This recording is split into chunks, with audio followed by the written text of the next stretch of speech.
What is up, everybody? We are back in the building. It's been a long time. I shouldn't have left you without a dope beat. Just let me stop before FBA be on me talking about, well, you did it that. You know how they act.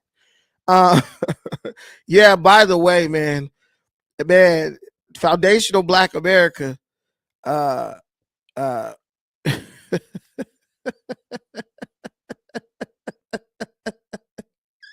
what do we call it? We called it for Tariq's bank account. That was the acronym we use. FBA don't stand for Foundational Black America. It stands for Tariq's bank account because that's every penny in a pocket. You know that's the destination for that mofo. They've been getting eviscerated. They have we was Moors. Man, listen.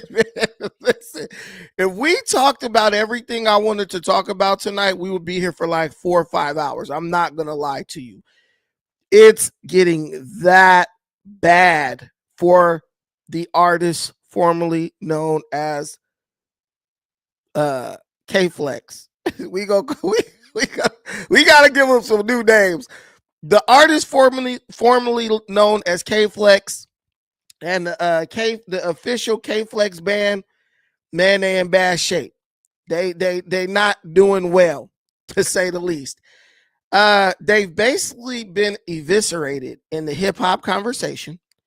It's at the point where they're literally trying to tear apart the foundational elements, the fundamental elements of hip hop, so that they could claim to be the progenitors or originators of simply the rap element. I've been seeing FBAs getting destroyed in arguments online by Puerto Ricans lately, and they've pretty much conceded the point that Puerto Ricans and other groups were there from day one. The point they're clinging on to is that the rap aspect, the MC, right, which is what it was called before it was even called rapping. You had the MC who was like basically rocking the mic. Some MCs didn't even rap like that. They just be talking on the mic while the DJ was mixing. But pretty much you can go on Google, very soft Google search. You can find 25, 30, 45 Puerto Ricans who was there on day one. I'm talking about they were DJing for the Cold Crush Brothers. I mean, shit, you name it, they was right there. And then the breakdance. And then, I had to hit them with the Ayuke, you know what I'm saying? All you can, the little uppercut that they do in a Street Fighter when I showed them that there were Kenyans breakdancing in the 1950s, in the 1940s. So the elements of hip hop have been around forever, and like most musical styles, they begin in Africa, obviously. So one for us, one for the Pan Africans. Man, Jesus, we gonna get into some things tonight. The artist formerly known as Cosmo Flex, bro, done got these people out on a limb, and they ain't got a leg to stand on, and it's really sad. I feel sad for them, but it's to the point where you have so many people who are dumb inside this movement, if you even dare to call it that, of FBA. They have done what ignorant people do to everything of value. They have basically tarnished the reputation or the name. The foundational Black American brand has been, in my opinion, irretrievably, right? Irreconcilably. Wait, is that a word? I'm just saying shit at this point. But irredeemably tarnished. Like, it cannot. I am an agent. I'm telling you that right now. In the Black community, if someone says something you don't agree with, he's definitely an agent. So, hey, if that's the definition of agent, that's what I am. Hey, do me a favor. Give me a 1 if you can hear me okay. We are here on the Pan-Africanism Strikes Back channel, Tucker Media Group, TTC on Instagram, and Rhett Cutnard Knob on Twitter. We're in 3 spaces right now. Feel free to share it to more spaces. We going up. Charleston White. I can't even say it without laughing. That's how funny this shit is. Charleston White basically eviscerated FBA when he was on a Christmas Eve live show, just going live from his phone. And some people got in, and these people who are part of FBA, the group, they are ignorant, right? They don't know history. They do not know our history as Black Americans or African Americans in this country, right? They're kind of like Johnny come lately people who know nothing about the history. So everything Tariq says, that is scripture to them. That is sacred to them. This is the first time many of these people are being introduced to this information. So when they hear Tariq say it makes them believe that Tariq himself is saying something profound. Little do they know that everything Tariq says is something that he's stolen, plagiarized, or just straight jacked from someone else. I mean, the guy goes around great speakers and orators and historians and people who have done stuff, and you would think he pretends to be there for genuine or righteous reasons, but really he's just there to grab a few concepts to run away with and try to capitalize on. He did it to Dr. Claude Anderson, who ain't never even met Tariq. He did it to he does this with Neely Fuller. He does this with you name it, right? You name it. What's the other guy's name? The guy who had the hotels in Ghana, the other guy called Grifter. Now, Professor James Small. He does it with Rizza Islam. He does it with everybody. He's just around trying to suck up terminology and talking points so that he can use them later on to make people believe that he is enlightened, that he has some type of unique understanding of what's going on with Black folks. And Charleston White actually called Tariq out. He's been around. Charleston White is old, so he's been around for all the different manifestations of Tariq Nasheed, all of the different, what do you call it when somebody like recreates themselves? All the different versions of Tariq Nasheed. People like Charleston White have been around for all of them. So when you bring up Tariq Nasheed now, people like Charleston White who are unapologetically, who speak unapologetically, and they're willing to say what's on their mind and to speak the truth. They quickly exposed this guy in their dispatching of his minions. And that is exactly what happened on Charleston White's New Year's Eve live stream, where you had the forces of FBA coming on there, and they were like, it's crazy when you hear these dudes these females and these dudes trying to kick knowledge, and they're like referencing Tariq. It's absolutely hilarious, because as you're going to see in this clip, Tariq is literally the walking, talking manifestation of everything wrong with the Black community, the African American community.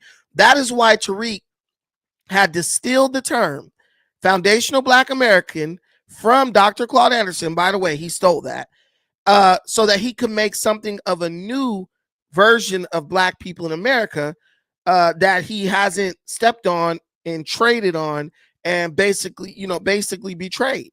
So yeah, if you talk about being an African American, there's no way Tariq can go back to African American, because he's done so much degenerate stuff and preyed on the African American people, us, so much. He just has to make his own fringe group now, because that's probably the only group of people who's dumb enough not to see this guy for the con artist that he is. Let's play this. Listen up, Black folks. This the type of nigga Tariq Nasheed ask us to check. You gotta check. Man, fuck Tariq. Tariq wanted to be a pimp at first. Niggas don't give a damn about no Tariq Nasheed. Nigga, fuck Tariq Nasheed. That nigga started out wanting to be a pimp and couldn't pimp. So then he come trying to pimp on y'all. Nigga, we don't give a fuck about Tariq. Straight out the gate, Charleston White is telling the truth. The dude said these are the type of people Tariq Nasheed tells us we need to check. Can you guys tell me how you check somebody online?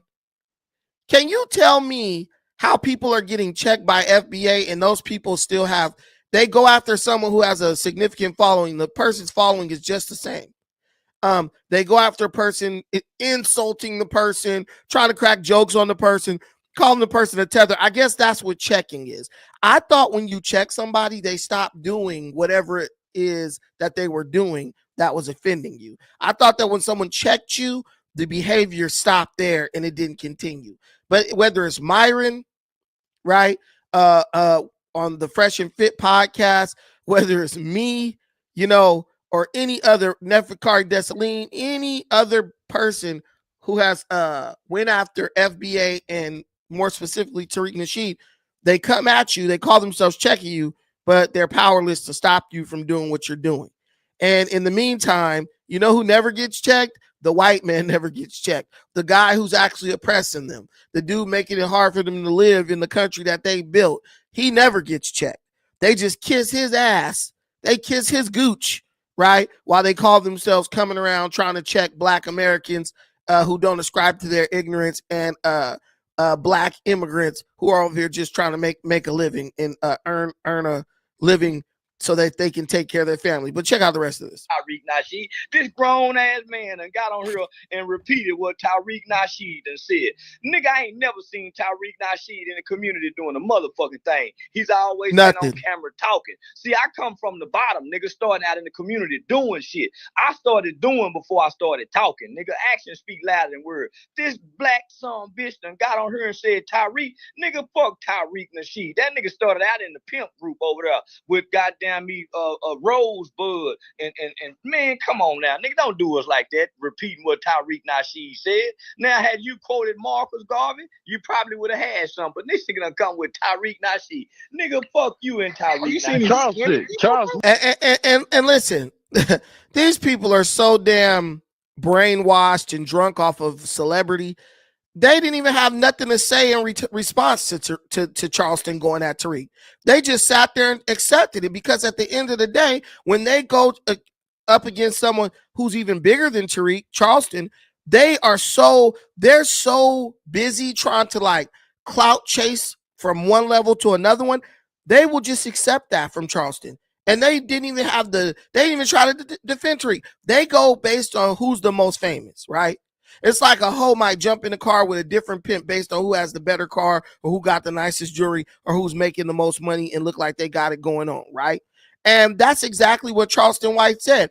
He made it very clear. Tariq came from, he first, got a little bit of notoriety trying to hang around this dude named Rosebud, who's a pimp, right, back in the day. And basically what Tariq did is the same thing Tariq is doing right now. He sat down with Rosebud, hung around those dudes for so many days for a little while. He sucked up all the information he could from them, learned all he could about what they did, and then he ran off and tried to take what they did and their life story and their stories that they would tell, and he took them and adopted them as his own, and then tried to basically capitalize on them as if the stuff he was saying was his original thoughts and his original ideas.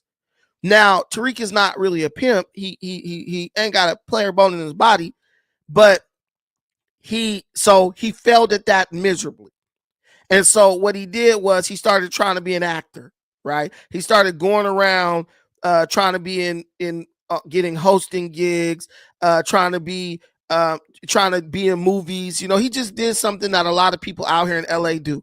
They go to these these casting companies, and they might get a 2-second spot in a sitcom or something, and you turn in your headshots and all that, and they need somebody to just walk past sucking on a Slurpee, and they might call you, and you get a 2-second shot in a sitcom or in a movie, and they'll give you like $80 or something for coming out, sitting over at the studio all damn day, waiting for your 2-second shot, standing behind Matthew McConaughey or something like that.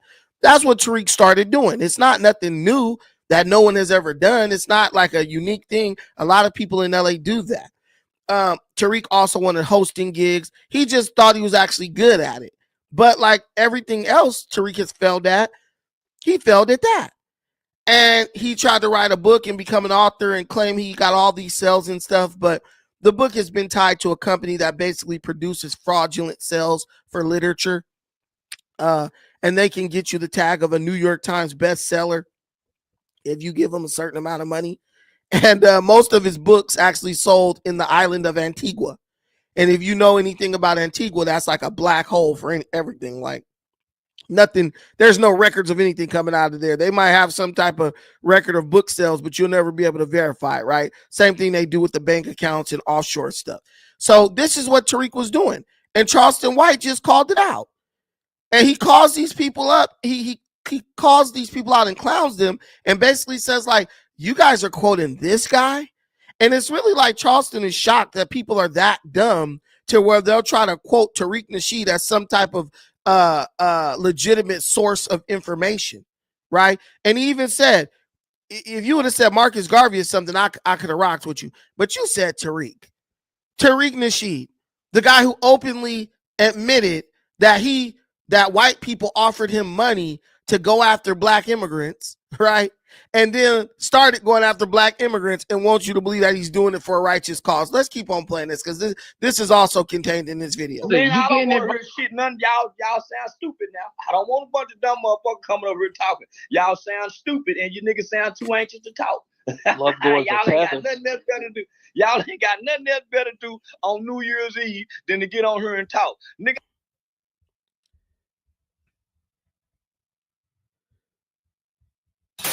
Your way to see me, huh? Yes, to be honest, How come you didn't come by the crib? Well, Don't shit me. I wouldn't do that. I've been waiting for you for 1 whole week. I've been working the convention over the hotel. No telephones at that hotel? I've been working like hell, you know?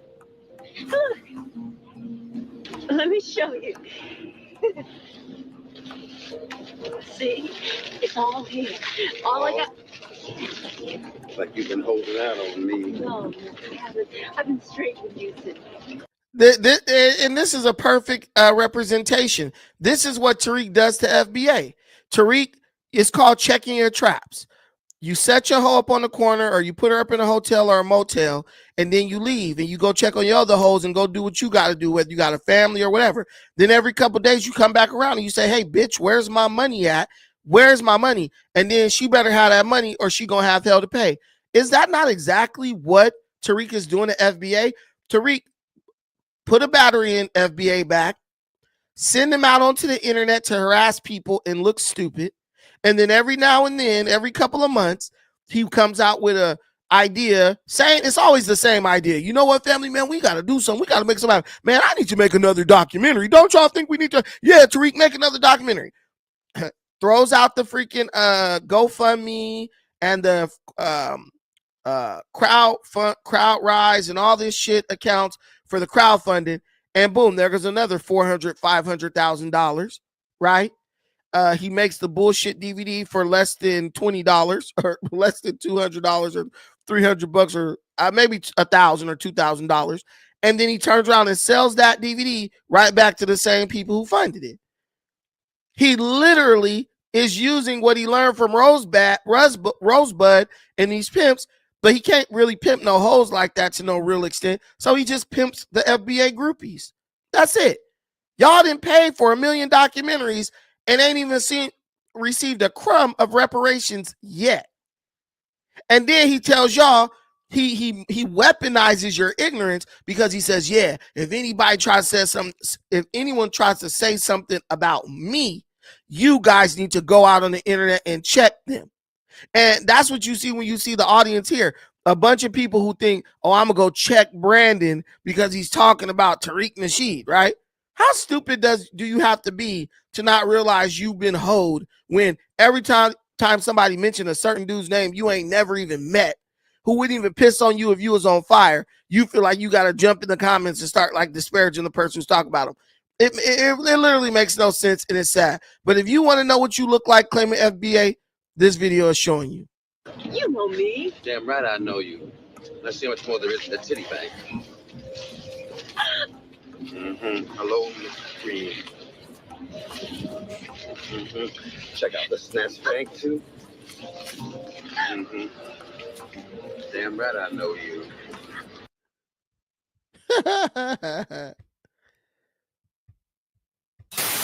But especially a person like me, as black as I am, they would love for me to join with them to dump on some black immigrants.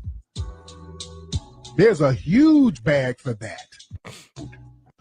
Let me tell y'all something. I've gotten calls from these white networks wanting to put me on and give me a real big bag to get on TV and get out here and start throwing black immigrants under the bus with them. Want everybody.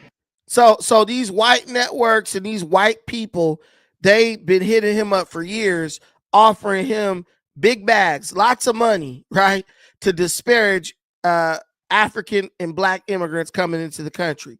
Now, back in the day, black people understood, why would you disparage African immigrants or immigrants coming off the islands? They ain't did nothing to us. They got no power. They can't give us what we want, right? They can't give us what we're demanding or asking for. So why even waste your time talking to them or talking about them? But now Tariq apparently needed that big bag because he's doing exactly what he said he's doing exactly what he years ago said he would never do. He's out here doing exactly what he said white folks were trying to get him to do. Now he's doing it, and you dummies still think that he's your leader. You still think he's going to give you what you want. What if white people offered Tariq an even bigger bag to go in and cause division within the reparations movement? What if Tariq's whole agenda and purpose was to undermine the reparations movement by going in and subverting, right, the different groups that were organizing and rallying around this idea of reparations in the form of cash payments for like American descendants of slaves, black Americans whose family members came on those initial slave ships? What if his whole purpose was that?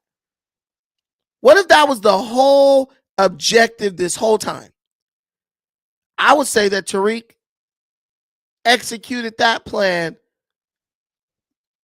masterfully, because now FBA is not even talking about reparations anymore.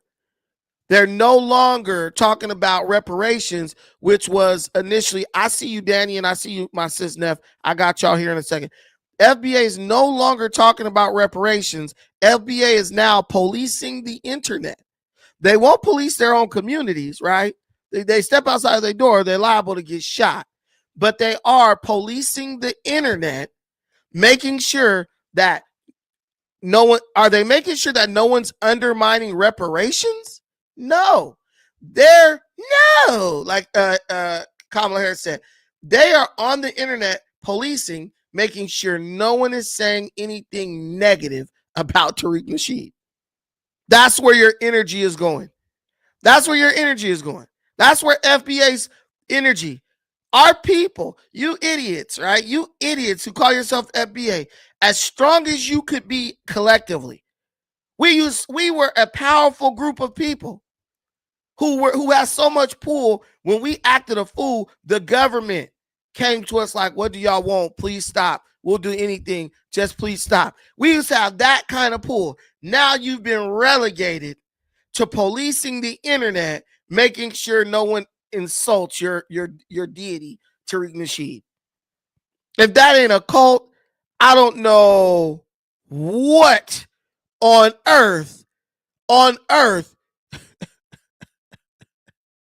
I don't know what the hell could be worse than that, honestly. I don't know, like, do you guys really not see that this dude got you guys up here like some hoes? Is it just me, or y'all just can't see that Tariq didn't hold y'all out? Got y'all on the corner waiting, turning tricks, and coming around collecting his money. I don't even understand that. And this ain't even hate. This is pure honesty. But only a hoe. Look, I'm telling you, bro. Only a hoe defend a pimp. Only a hoe defend somebody who's exploiting them. Right? Only a hoe gonna be on the corner fighting with some other hoes over their daddy. And that's what FBA is doing. FBA is nothing more than Tariq's imperial internet guard to make sure no one can say anything negative about him. To make sure no one, new people who don't even know who he is, right? People don't know who he is. Make sure they never get information about him that might prevent them from getting taken advantage of by Tariq. Because FBA gonna, guys, do you remember when I was on that X space with Tariq? Did Tariq? This is what's funny. Everybody can get in my comments and be like, "Yo, you're a fraud. You're this. You're a hater. You're that. You're that." Me and Tariq were in the same X, formerly known as Twitter, space. They let me in. Tariq came in. Tariq saw that there were a lot of FBAs in the room. I was destroying them. They couldn't do anything. So Tariq, the head honcho, the final boss, got in there. Did Tariq go in there and go line by line how I was wrong, what I did that was wrong, how I'm lying on him, all this stuff? No. You know what Tariq said? Oh, this guy's an agent, family. This guy's working for the CIA. This guy's working for the FBI. Don't listen to him. Don't listen to him. Don't, whatever you do, just don't listen to him. When you see him, just go to another channel. Just go look at something else. But he couldn't tell them why I was wrong. He couldn't tell them where I lied on him. He couldn't tell them where I was deceiving. Somebody might lie on me. Oh, Brandon is that. No, I'm not. Here goes the evidence that I'm not. That person is lying. That's all it takes for me, right? 2 seconds. This guy literally pulled the agent card. The agent card. And we were standing every day right in court right next to each other. So Tariq knows everything that's going on with me pretty much. This guy literally was so lame. He's an agent. But you know who he didn't call an agent?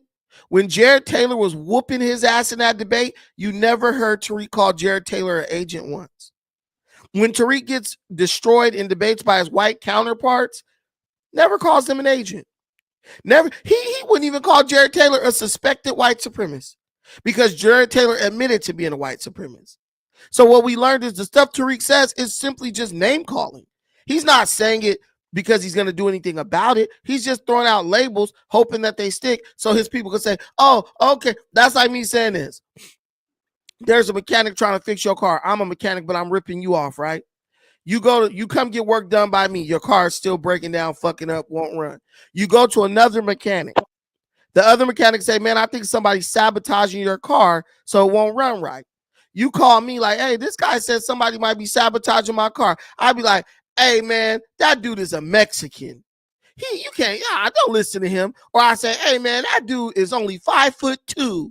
Don't listen to him. These damn short mechanics, they're always out here trying to get over on our people. It's that stupid. It's that stupid. The discrepancies are so damn subjective when it comes to how Tariq is trying to discredit somebody. I literally question the intelligence, the comprehension level of people who run around calling themselves FBA. It's like, you know, the guy's getting over on you, but you want to be a part of something so fucking bad, you're willing to get shitted on to be just as long as you can say you're part of the group. Go ahead, Nefertiti, my sister. Unmute your microphone. Hello, you hear me? Yes, ma'am. All right. Okay, yeah. Yeah, I remember the part where you said that Tariq, the term FBA was actually made by it originated with Dr. Claude Anderson, right? I also have to say this: Dr. Claude Anderson's a fucking clown because there's no such thing as foundational Black American. There ain't no foundation in America. Most of us come from Africa, West Africa, Central Africa. Yes, we became American citizens, of course, just like every other person who immigrated, who have ancestors who immigrated forcibly to the United States or voluntarily to the United States. So for anybody who's claiming foundational Black American, you're a dumbass, complete dumbass. And Claude Anderson is a dumbass. I will say it right here today. He's a dumbass, okay? And a big fraud. And he promotes this victim mindset, talking about, how I remember this video I watched by Thomas Oklahoma. and he was talking about how Dr. Claude Anderson was promoting this victimhood mentality, talking about how Native Americans are trying to get reparations and Black people can't get reparations, and Native Americans are trying to steal their spot. Basically, the same thing that Tariq Nasheed talked about. Aboriginals and Native Americans are trying to steal our foundational Black American identity. It's the same thing. Tariq adopted that type of xenophobia that Dr. Claude Anderson have always been promoting. So to me, they're both goofy, to be honest. Man, listen, Dr. Claude Anderson made a video.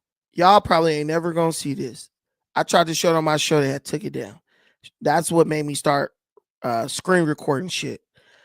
He made a video bashing Donald Trump and telling people to vote for Joe Biden. I kid you not. He made a video bashing Donald Trump and telling people to vote for Joe Biden in the second run when they was first going against each other in the second time. That video got scrubbed from the internet.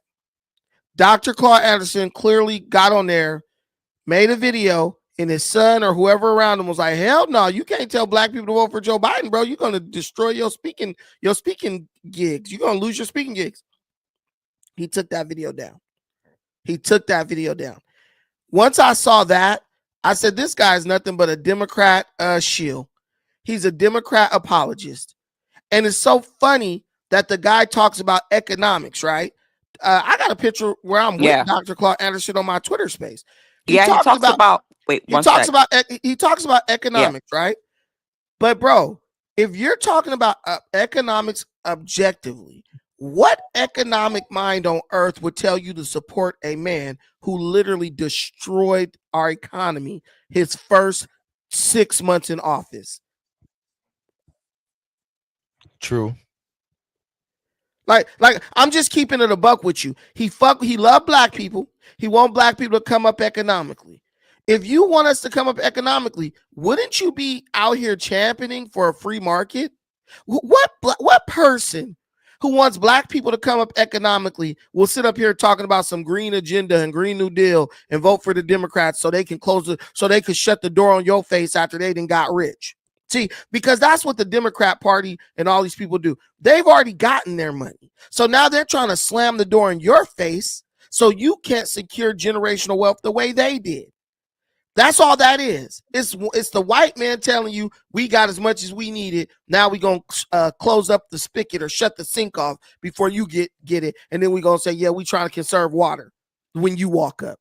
That's all they're doing. How are you an economist and an economic mind but still sitting up talking about support the Democrat Party? Like, at what point in his life, he's old as hell, at what point in his life did he fail to realize that the Democrats have been shitting on Black people and in our economy, our economic mobility or uplift for like over 60 years? Like, I don't get that. But he's putting his emotions over progress, what he prefers versus what's best. Go ahead, Gravitating. Oh, I was gonna say one thing. Go ahead. I think politically he's let the sister go. Oh, go ahead. Yeah, I'm so sorry. I'm so sorry. Yeah, go ahead. I'm sorry, brother. No, I go want to ahead, say go this ahead, go before. Okay. Yeah. Like Claude Anderson, and for people in the comments talking about, oh, he has done a lot of work. All he has done is written books. Okay, he written books and talk all day. Okay, that's nothing. I know people who are working from the ground up, building and activate and doing activism and helping out the Black community more than Claude Anderson is. So if you're telling me that he's putting in the work by writing books, I'm sorry, that's not putting in the work, okay? Like, this man is full of victimhood, lack of accountability. He always, like, every single time I'm in his live streams, like I said, I pulled one video from Thomas, Oklahoma. If you go to his page, he talks about Dr. Claude Anderson and his victimhood mentality. Is too funny, man. Like, victimhood mentality, trying to blame other races for Black people problems. Like, that's just all he does. My thing is, that's where Tariq learned from. They love blaming other races. Of course. And you know what's funny? Like Neely Fuller and these guys, I don't have a problem with them. But one of the things with their arguments I don't like is that how people can their arguments and use them to stay in a victim mindset. And I think when you speak, you have to be very aware of the possibility of people doing that. That's why when I speak, some people be like, but Brandon is, but Brandon that. I'm like, I'm well aware of what's going on, but I'm not even going to give these Negroes the excuse to use. That's why I love the way Thomas Sowell speaks. He's like, he knows what's going on with racism. He knows, black people don't get a fair shake sometimes, but it's not happening so much that is holding us down. Because the same person who tell you the white man hate us and the white man want to kill us and they racist and they the KKK, as soon as that Negro gets some money, let him get $3,000, $4,000. He walking right up into that fucking white dealership, cheesing in front of all them white folks, signing for a loan with a 27% interest rate in a room full of white folks. Ain't scared at all. Can't wait to get up in the room with them so you can give them their money. So if you're so scared of white people and they want to hold you back so much, but you willing to walk right up in the dealership, walk right up in a restaurant. Like, if we were so scared of white people gravitating, how do we go up in their establishments and eat their food? Wouldn't we think they'd be spitting in the food or poisoning our black ass with the food? If we were so afraid, if that's all they want to do was kill us, how we sitting up in Lucille's? How we sitting up in Ruth Chris? How we sitting up in Mastro's? How we up in Fogo de Chao? How we up in Sizzler, nigga? Like, I don't get it. Like, where's the disconnect? Go ahead, Gravitator. Thank you, Neff. Yeah, first of all, just wanted to say Happy New Year's, Brandon. Glad you made it, still doing your thing. Proud of that. I lost my beard for the New Year, man. I forgot to say Happy New Year's. Happy New Year's, Brandon. Let's go. I think the Dr. Claudes of the world and many like him are compromised politically. I don't follow them politically. I don't listen to none of that because we're becoming the new elders. So I don't follow none of that. And where I do give him grace is in the digital space with the Black conscious community, right? Like, I don't think guys like that understand how toxic a so-called movement like FBA is online. Right. I don't think he understands. But where I do give him all the hell that is needed, like the young lady was just saying on your channel, is how the hell you don't understand somebody like a Tariq Nasheed who you're associating yourself with. Like, he hasn't done nothing for the community, and Dr. Claude constantly big ups people like Tariq. And it's not just Tariq. It's a lot of grifters that are stealing from the people in our community, whether it's with their attentions, monetary gains, and people like Dr. Claude Anderson, who preaches on economics, co-signs that shit. So even when I want to give him grace, I'm looking, there's no room to give him grace. It's time we call all of these elders out who has done nothing but made us victims. It's time to call them out. Listen, man, I got some real elders, bro. Like in LA, I really fuck with them. And my elder Jomo, man, brother is a Panther, came up back in the day. And he said it best. He said, man, these dudes is old. He said, I'm old. He said, I look like a fool telling y'all how to run the movement now in today's age. He said, I don't even barely know how to send a freaking email. He's like, let alone work a computer. But I'm going to come out here trying to give you direction as to what you need to be doing. He was like, look, if they ain't got nothing useful to tell you, they're just olders. They're not elder. They're just older than you. He's like, but and he said, and if they're hating on you, he said, even if they stand up in front of you and say, hey, listen to me, knowing good and well that they know that they don't know they haven't done the work necessary to be knowledgeable, right, and abreast of the new developments, the latest things going on. He was like, they're not trying to help you. They're just trying to sit on a perch up above you. Bro, the bro talks so real all the time. I've actually played some of his videos on this channel. This is how I look at these other people. And honestly, I look at them in another way. There's an old saying, birds of a feather flock together, right? Birds of a feather flock together. And a lot of the people who we thought was somebody and thought was big and bad and was making shit happen, a lot of those people was just actually the chumps who took advantage, who jumped in front of the microphone when the real ones got taken out, right? I remember, I forget that part, Brandon. I forget this brother's name, Gravitated. Dynas had the brother on his channel. I think Dynas had him on his channel, or he was reviewing a video by the brother. But the brother was with like Jesse Jackson, Dr. Martin Luther King, and all them. He passed away recently, but y'all know the dude name. I forgot his name, but he was in that group with the Al Sharptons, the Martin Luther King, the Jesse Jacksons and all that. And he told the story about how when Martin Luther King got shot, Jesse Jackson put Martin Luther King blood all over him purposely, and then went down into the lobby of a hotel, a nice ass hotel, and was talking about Martin Luther King got shot, and there was all these cameras and all these cameras and stuff, and like he basically played the role. And from King's death arose all these so-called black leaders, all these people who we now look at as leaders of our quote-unquote movement. Al Sharpton, Jesse Jackson. A lot of them that wanted King's spot. You're right. They wanted his spot, and when he attention. Yeah. Yep. It's literally like let me tell you, it's like, you know, in the Bible they talk about when Jesus got killed.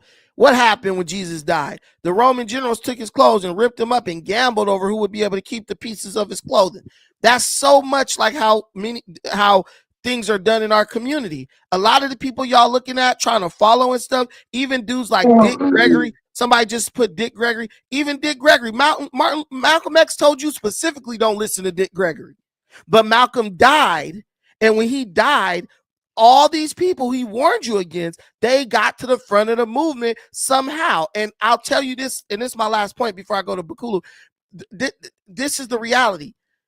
These people have never really been about you doing better. These people never been about making a sacrifice for you, right? The ones who is really willing to lay down their life for you, they're gone now. And what you're dealing with is all the people who basically divided up, who gambled and did crazy shit to get their position. And it's so crazy that I used to listen to people talking about Dick Gregory, man. I was sitting there, oh, Dick Gregory said this. And I would just be like, do these niggas not remember when Malcolm told us about Dick Gregory? Like, he's just an actor. He's just a comedian. He's just someone who's out here being put there to mislead you. And that's what's going on with people like Claude Anderson. That's what's going on with people like Tariq Nasheed. And you can list them. This is like a position within the black community that's carved out. You know how like you might have positions on like the PTA or the school board. Within our communities, these traitorous positions are just waiting for whatever black person is willing to step into that position, willing to sell their people out. Any last words, Gravitating? Yeah, listen, you said something so crazy that man, dude, you took the words out of my mouth. A lot of these guys were waiting for their turns, right? And then you said the people that we somewhat looked up to, right? Like Lord, as he called himself, Jamar. I'm shocked because I followed a lot of the 5%ers back in the days when I was growing up in Chicago, whatever. You know, I looked at them New York cats a certain way. They gave me a lot of good knowledge. And then to see him begging Tariq to be a part of his cult is one thing. But then to try to flip what he grew up on, which was knowledge of all the blacks in the diaspora. He support Dan Calloway. Dan Calloway, I'm quoting We the Black God. Indians. Yo, don't get me started. Yo, hey, I'm just gonna say, you know what? Forget what she said. I ain't nothing less need to be said. I will say this: be your own teacher, be your own researcher. Yep. Be the captain of your own ship. Because these people will have you looking at your younger self like a fucking fool. Excuse me for cussing. But yeah, and you got Dick Gregory saying the most craziest shit too. Man, the stupidest man. They all go. Look, they all go from the. Go ahead. I was just gonna say you was right. Malcolm X called that out specifically on Dick Gregory, but go ahead. Bro, Dan Calloway just made it to TikTok, man. Finally, Dan. Man, listen. This is what I'm telling you. Stop looking for a leader so much, but you need leadership. You need it. But you need to make sure your leader is looking to make you his peer, not looking to make you his pawn, right? I remember when I was running the study group at this place called Shades of Africa in Long Beach right here. They got mad at me because I got rid of all the speakers. There were people who would come in to speak every Thursday, and they would be wanting money, bro, like $200-300 to come in and speak for like 30 minutes, right? It got to the point where it was like a little hustle. Whatever fake woke conscious grifter in LA was around at the time, he could stop in to Shades on Thursday nights at like 7 o'clock, 6:30, and he get a quick little $300, and say some bullshit. One fish, two fish, this type shit. If you hit a man in time, his wounds will heal type shit. And he would get his $300, or some would demand $500, right? And they would get $500 and they would leave, right? So everybody putting their money in the pot and stuff, and that person would take the pot and leave. I said, we're done with this. We don't need these people to come here. These people are regurgitating the same damn information. This is not a church. So I got rid of that, right? I started putting the money in a pot for a trip to Africa for 20 people who had the best attendance at the study group, right? And instead of having these speakers come, I started a book club, and we would read the books, read the chapters in the book. We would come back and discuss them. People could talk about whatever they wanted, get up, talk, whatever they wanted to do. Kind of like an open mic type of situation after we did our little book study, right? I ran it the way I learned when I was Jehovah's Witness as a kid, and we would have a book study every week. And guess what? You would learn a lot. That's how I learned about the Bible and all that. And I'm knowledgeable about it. So it was an effective way of learning, right? I told the people there, why do you just want to be under these people? These people are nobody. These people are on unemployment and disability. They're not like these great minds. They just have more time to sit around and look at all this bullshit so they can come regurgitate it to you.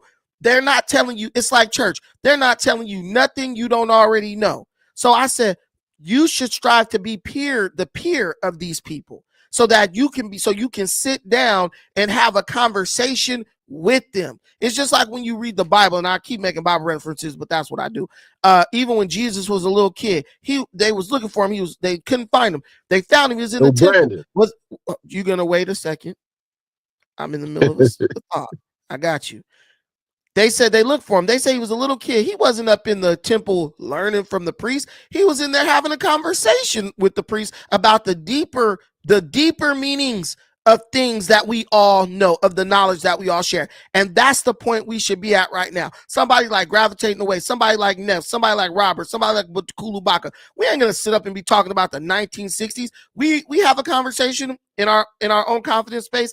We are going to be talking about the deeper things, the deeper meaning within the things that we all collectively understand. Go ahead, Bakulu Baka.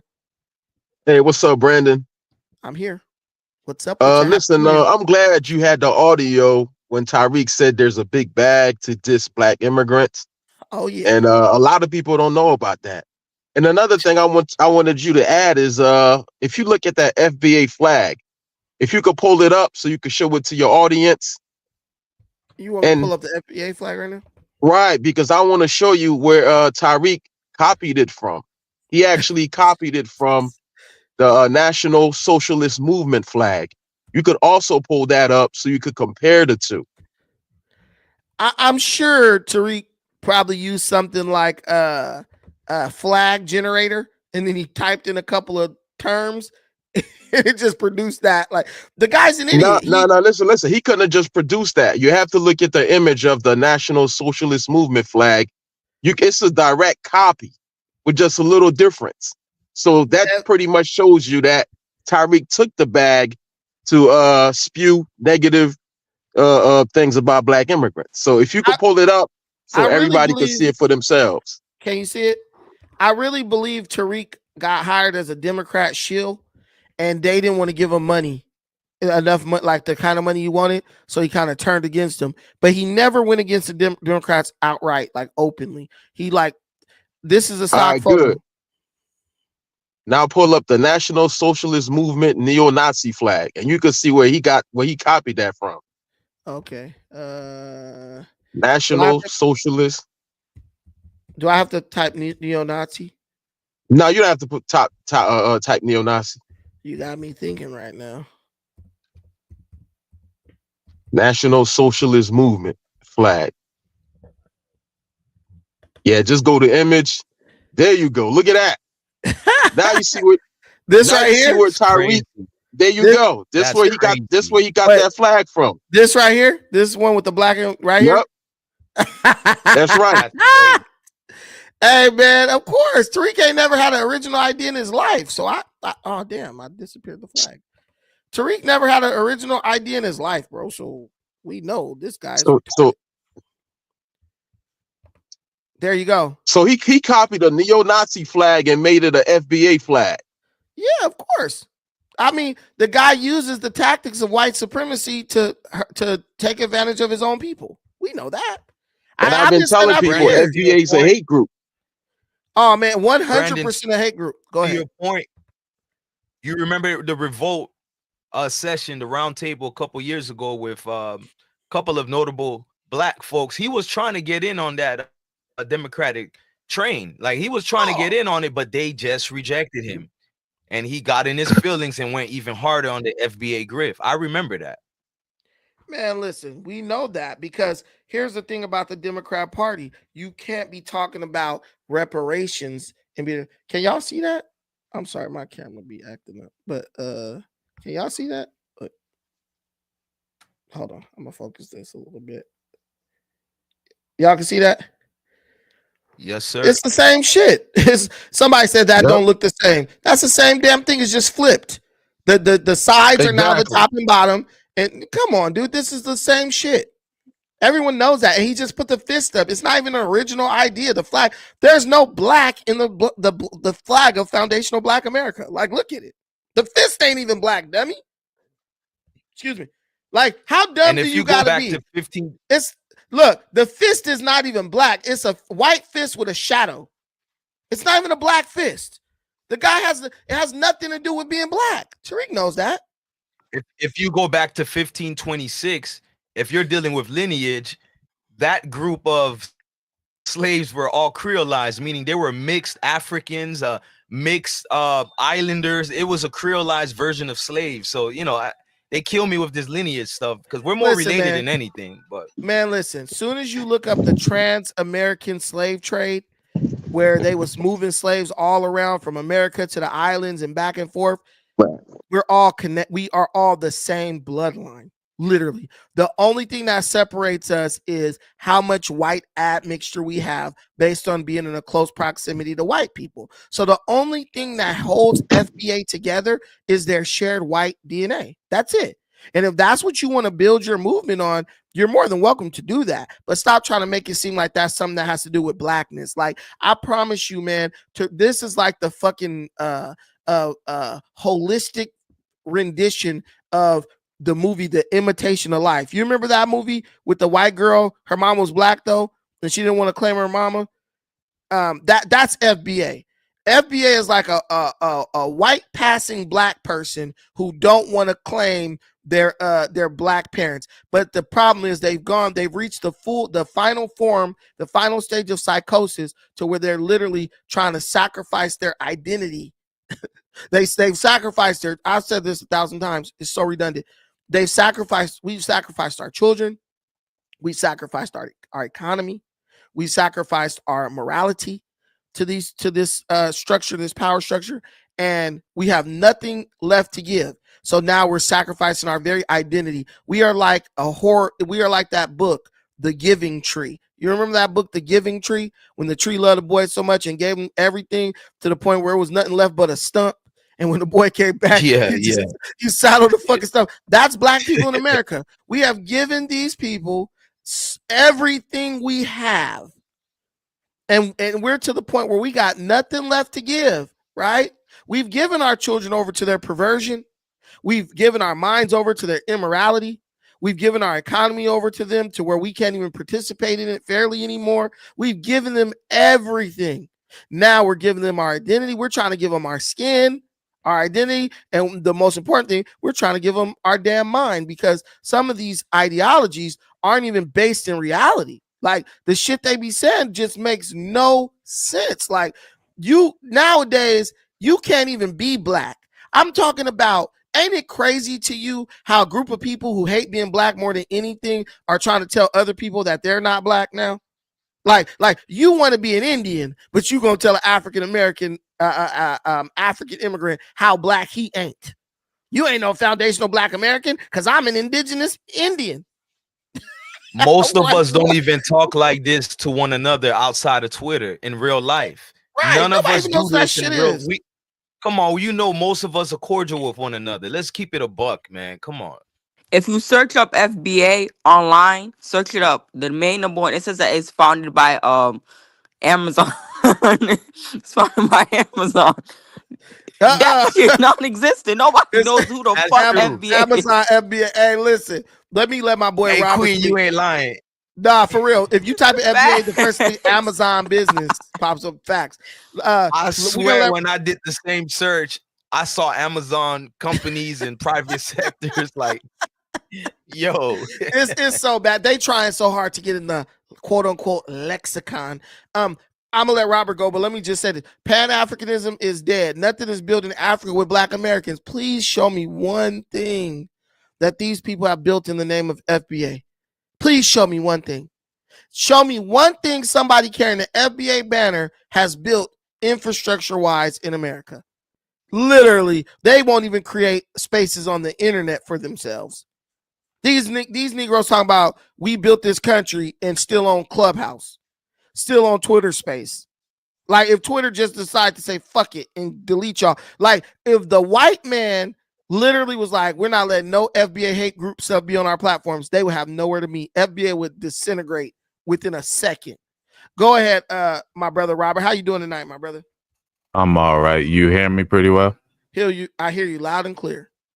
All right. Yeah, I was just reading your title, and I think the thing that stood out was that FBA was collapsing, and I definitely agree, because while I'm looking on Twitter and I'm kind of in the trenches, I'm seeing that like white people and Black people are actually sort of building camaraderie right now, especially what's going on with the H-1 visas, that there's sort of like a nationalistic camaraderie that Black people and white people are having, and white people more so in general are extending an olive branch to get Black people on their side, because we are kind of recognized as like, you know, people who were here at the genesis of the country, along with the Native Americans and the Europeans. So the notion that we actually hate white people, or the Black people hate white people narrative, is kind of falling on its face. I mean, there's only so long you can keep up with the lie. I mean, most of our teachers were white. These people taught us how to read. These people still teach us like most of the best information that we need to know, them being the most educated group in America. And it's just not making much sense anymore. That's why FBA is collapsing. And if you think about it, Africans have always assimilated into American culture pretty well. I mean, at least where I know where I'm from, we could tell who was African probably because of their name. But in general, like when they stayed over here long enough, like you couldn't really tell the difference. And they kind of just converted into cool, for lack of a better term. Like it wasn't really that big of a deal.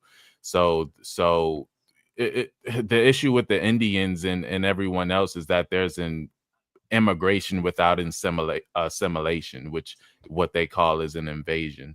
So that has never really occurred to me with Africans. So in the future, Tariq is going to have to get creative and create another schism in the community so he can profit on, because I think all of his old narratives are kind of falling on his face right now. Hey man, you're 100% right. Like, I like it. I feel like America is moving the needle more towards like people getting along and race not being like a super huge like defining thing. I think people are tired of that, whether you believe racism exists or not, which we know it does exist. But dude, you can still get tired. Some could be true and still you could get tired of hearing it. Like that's real. Like it's like when somebody say God is good. Like, okay, that's true, nigga, but how many times you gonna say it? You know what I'm saying? Like, we get it. There's some racist people on earth, but are those racist people stopping us from doing what we gotta do? Like, come on, bro. Like, they're not. And to keep saying that, to keep clinging on to that excuse, and now the jig is up because other Black people, other groups are coming into America and they're able to find success. I don't understand how an Indian person can get more opportunity than a Black person. They can't. They're the same. Some of them the same damn color as us. Like and speak way less English. Like the average white person, if you was like, yo, man, let's go hang out with these Black people, or let's go hang out with these Indian people, the average white person could be like, all right, I'm gonna go hang out with those Black people, because the average white person hasn't eaten Indian food. They not like culturally like comfortable with those people. We have way more in common with white people in America than any other group. We have to work hard as fuck. Exactly.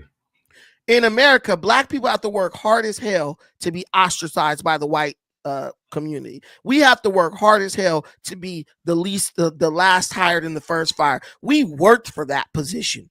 They didn't say we just don't like blacks, so we're gonna fire them first. That's not how that works. Nigga, you show up to your job every day, try not to do shit. And when somebody tell you to do something, you're insubordinate as fuck, and you say passive aggressively threaten your boss and the people who work around you, and they don't like you because you make the workplace hostile.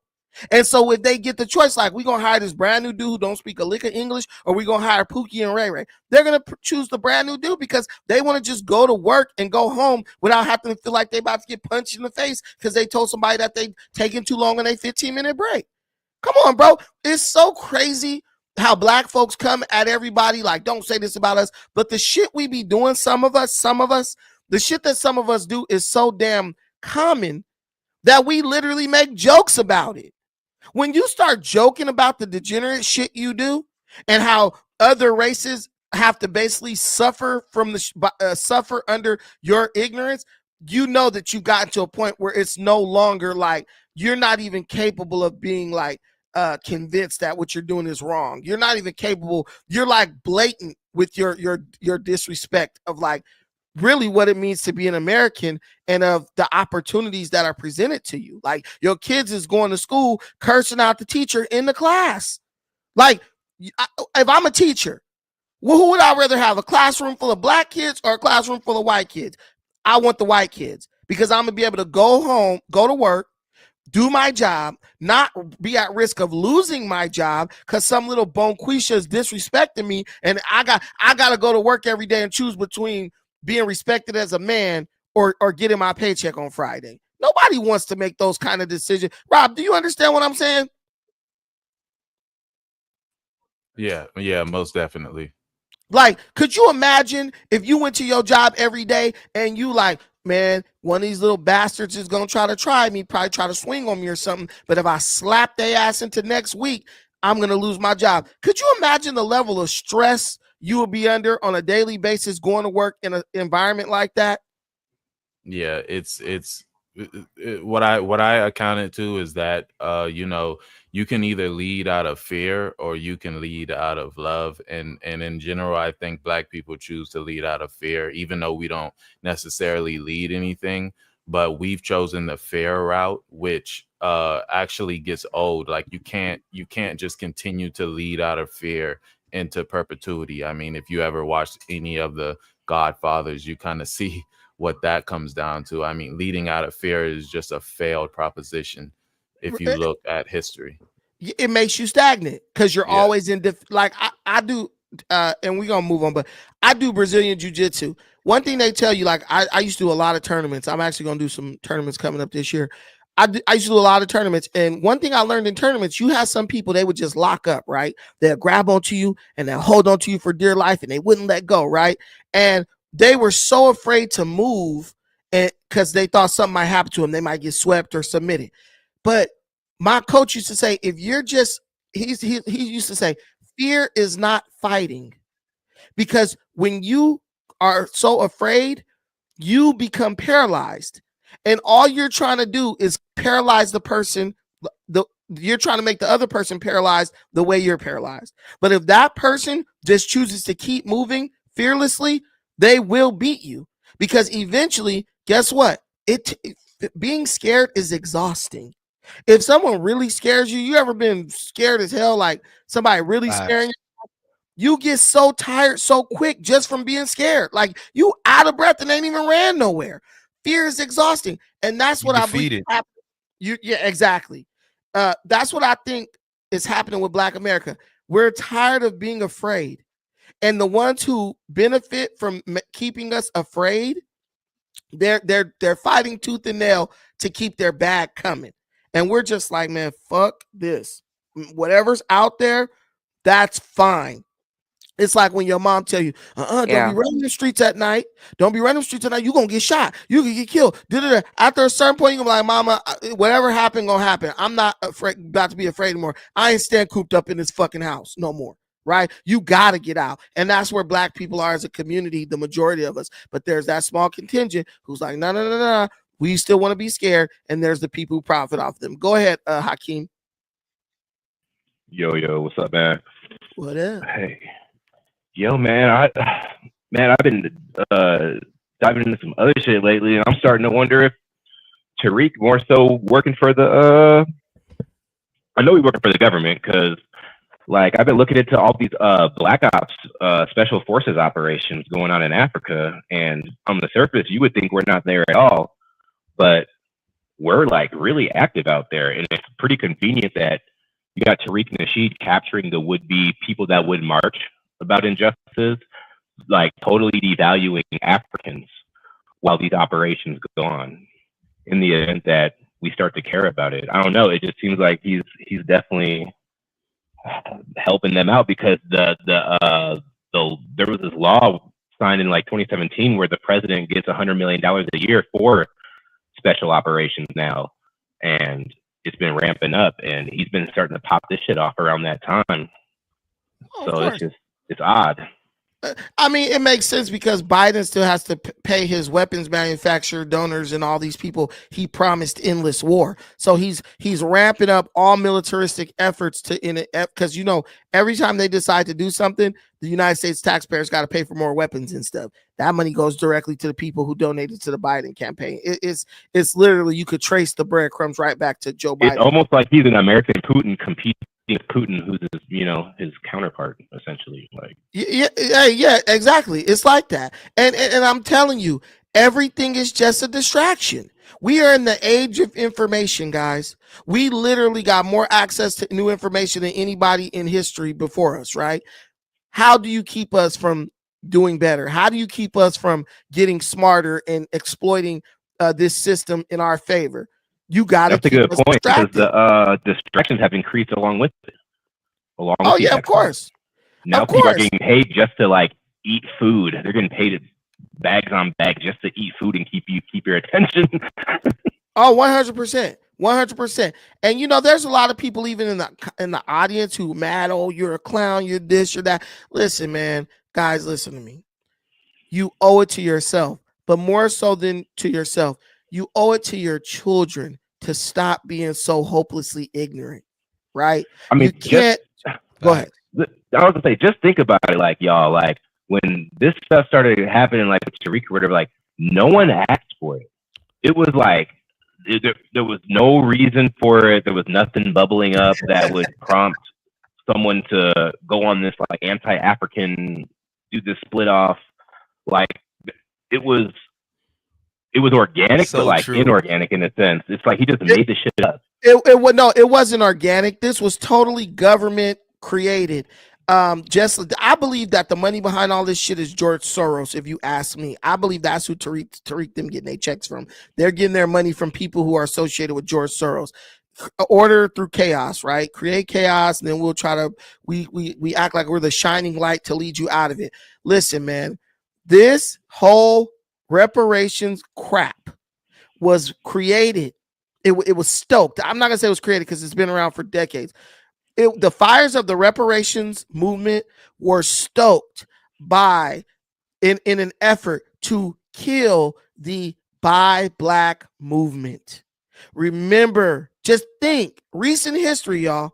Just think, 2010 through 2017, what was we on? We Buy Black. Black marketplaces was being created. At True laundry detergent. People was buying black made toothpaste, black made toothbrushes, toilet paper. We were doing business with each other. We were creating registries for black owned businesses. The Buy Black movement was booming. And all of a sudden, out of nowhere, Negroes start talking about reparations. And you know what's the number one thing that you can use to kill any type of advancement black people want to make on their own? The idea of getting free money, free shit, right? And they know us better than we know ourselves. They said, damn, this Buy Black movement is catching on. You could go on any of these YouTube channels. Go on any of these YouTube channels. Go back to 2016.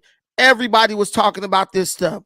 WeBuyBlack.com, all these web resources were being created. The Buy the Block movement, all this stuff was happening. People were going around doing seminars and stuff about buying black and loving black and creating black supply lines and all that stuff.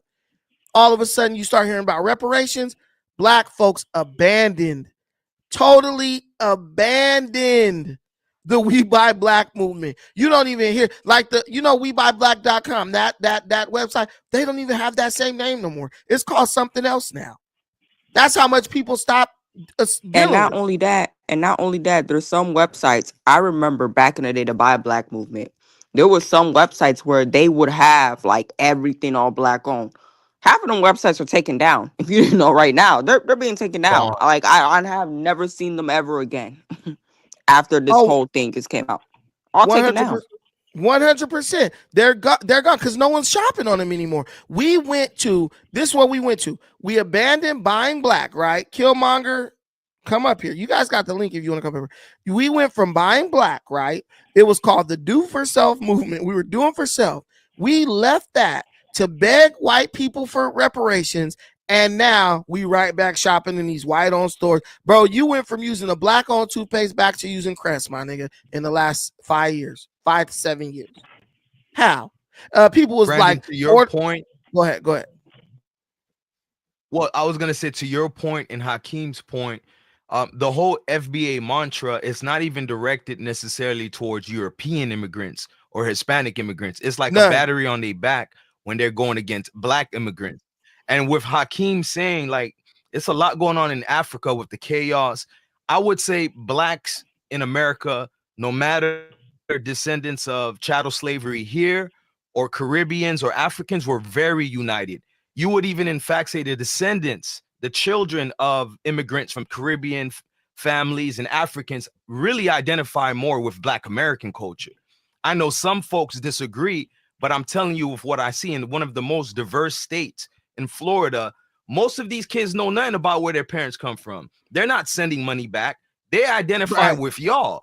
So with this rhetoric that came out of nowhere, that's why it's so divisive, because go ask a Nigerian child who was born here in America about Africa. They don't know nothing about it, but they'll know everything about your James Browns, your activists here. We identify with Black Americans. You are influential.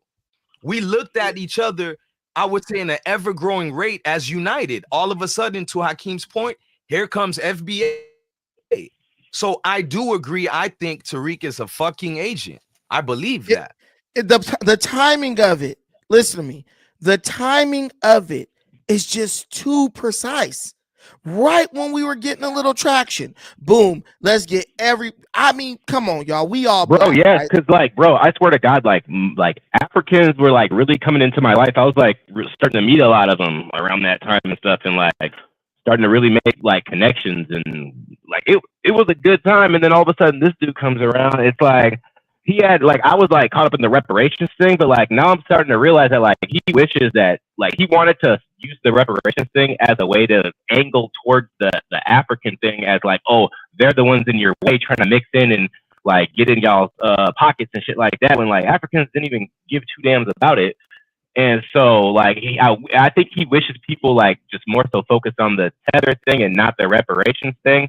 Like he really wishes that would blow over and that he can just talk about the Africans. But then it's like, what's his pivot after this? Because it's like, bro, like you about to be known for like hating Africans, bro. Like, hey man, listen. Wear that jacket. I mean, he's already known for hating on Africans. He's already known, and it's getting to a point but like where when it's said and done, when he makes that pivot, it's gonna be like, okay, last thing he was known for was what? Hating Africans. Like that's gonna even be more exposed. So yeah, he cannot be able to pivot. So this he must have got a lot. He must have got a lot of money because he's basically blowing up. He's like, this is his last act. Like, how do you pivot from this? I don't think Tariq is his last act, but he'll do something he's done in the past. He'll disappear for a little while and then he'll come back, right? He'll find, because the thing with him is, the thing is, as long as there is traumatic, sensationalized news coming out, Tariq knows how to spin that shit to make it about race. He's already doing it right now. He's already doing it with the Louisiana terror attack, right? And that dude is black. He's a regular black dude. So I don't know what he's been saying. They're literally trying to say he's an African immigrant, bro. They're literally he's not. We know that. I know that he's just a regular black dude who happens to be Muslim.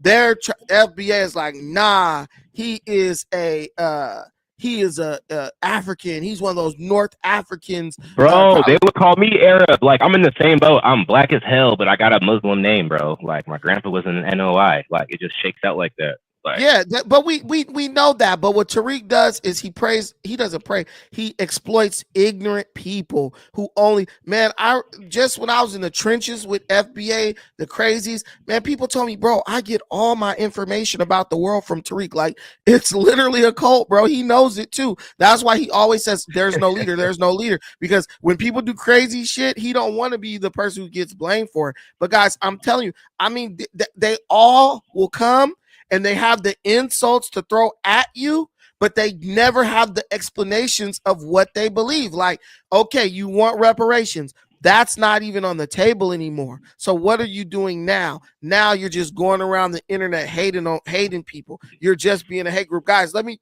ask you guys to please support the stream. Please hit the like button. Cost you nothing. Hit the like button, help us get into the algorithm. Also, hit the share button. Let people know that we're having this conversation here tonight. And finally, if you are in a position to do so, please click the link at the top of the chat to contribute to this stream in a monetary capacity. We appreciate all your streams. We have been demonetized, so it's all on you. You're going to get all the information and all the news and all the highlights you want because you're funding the channel. What better relationship can there be, right?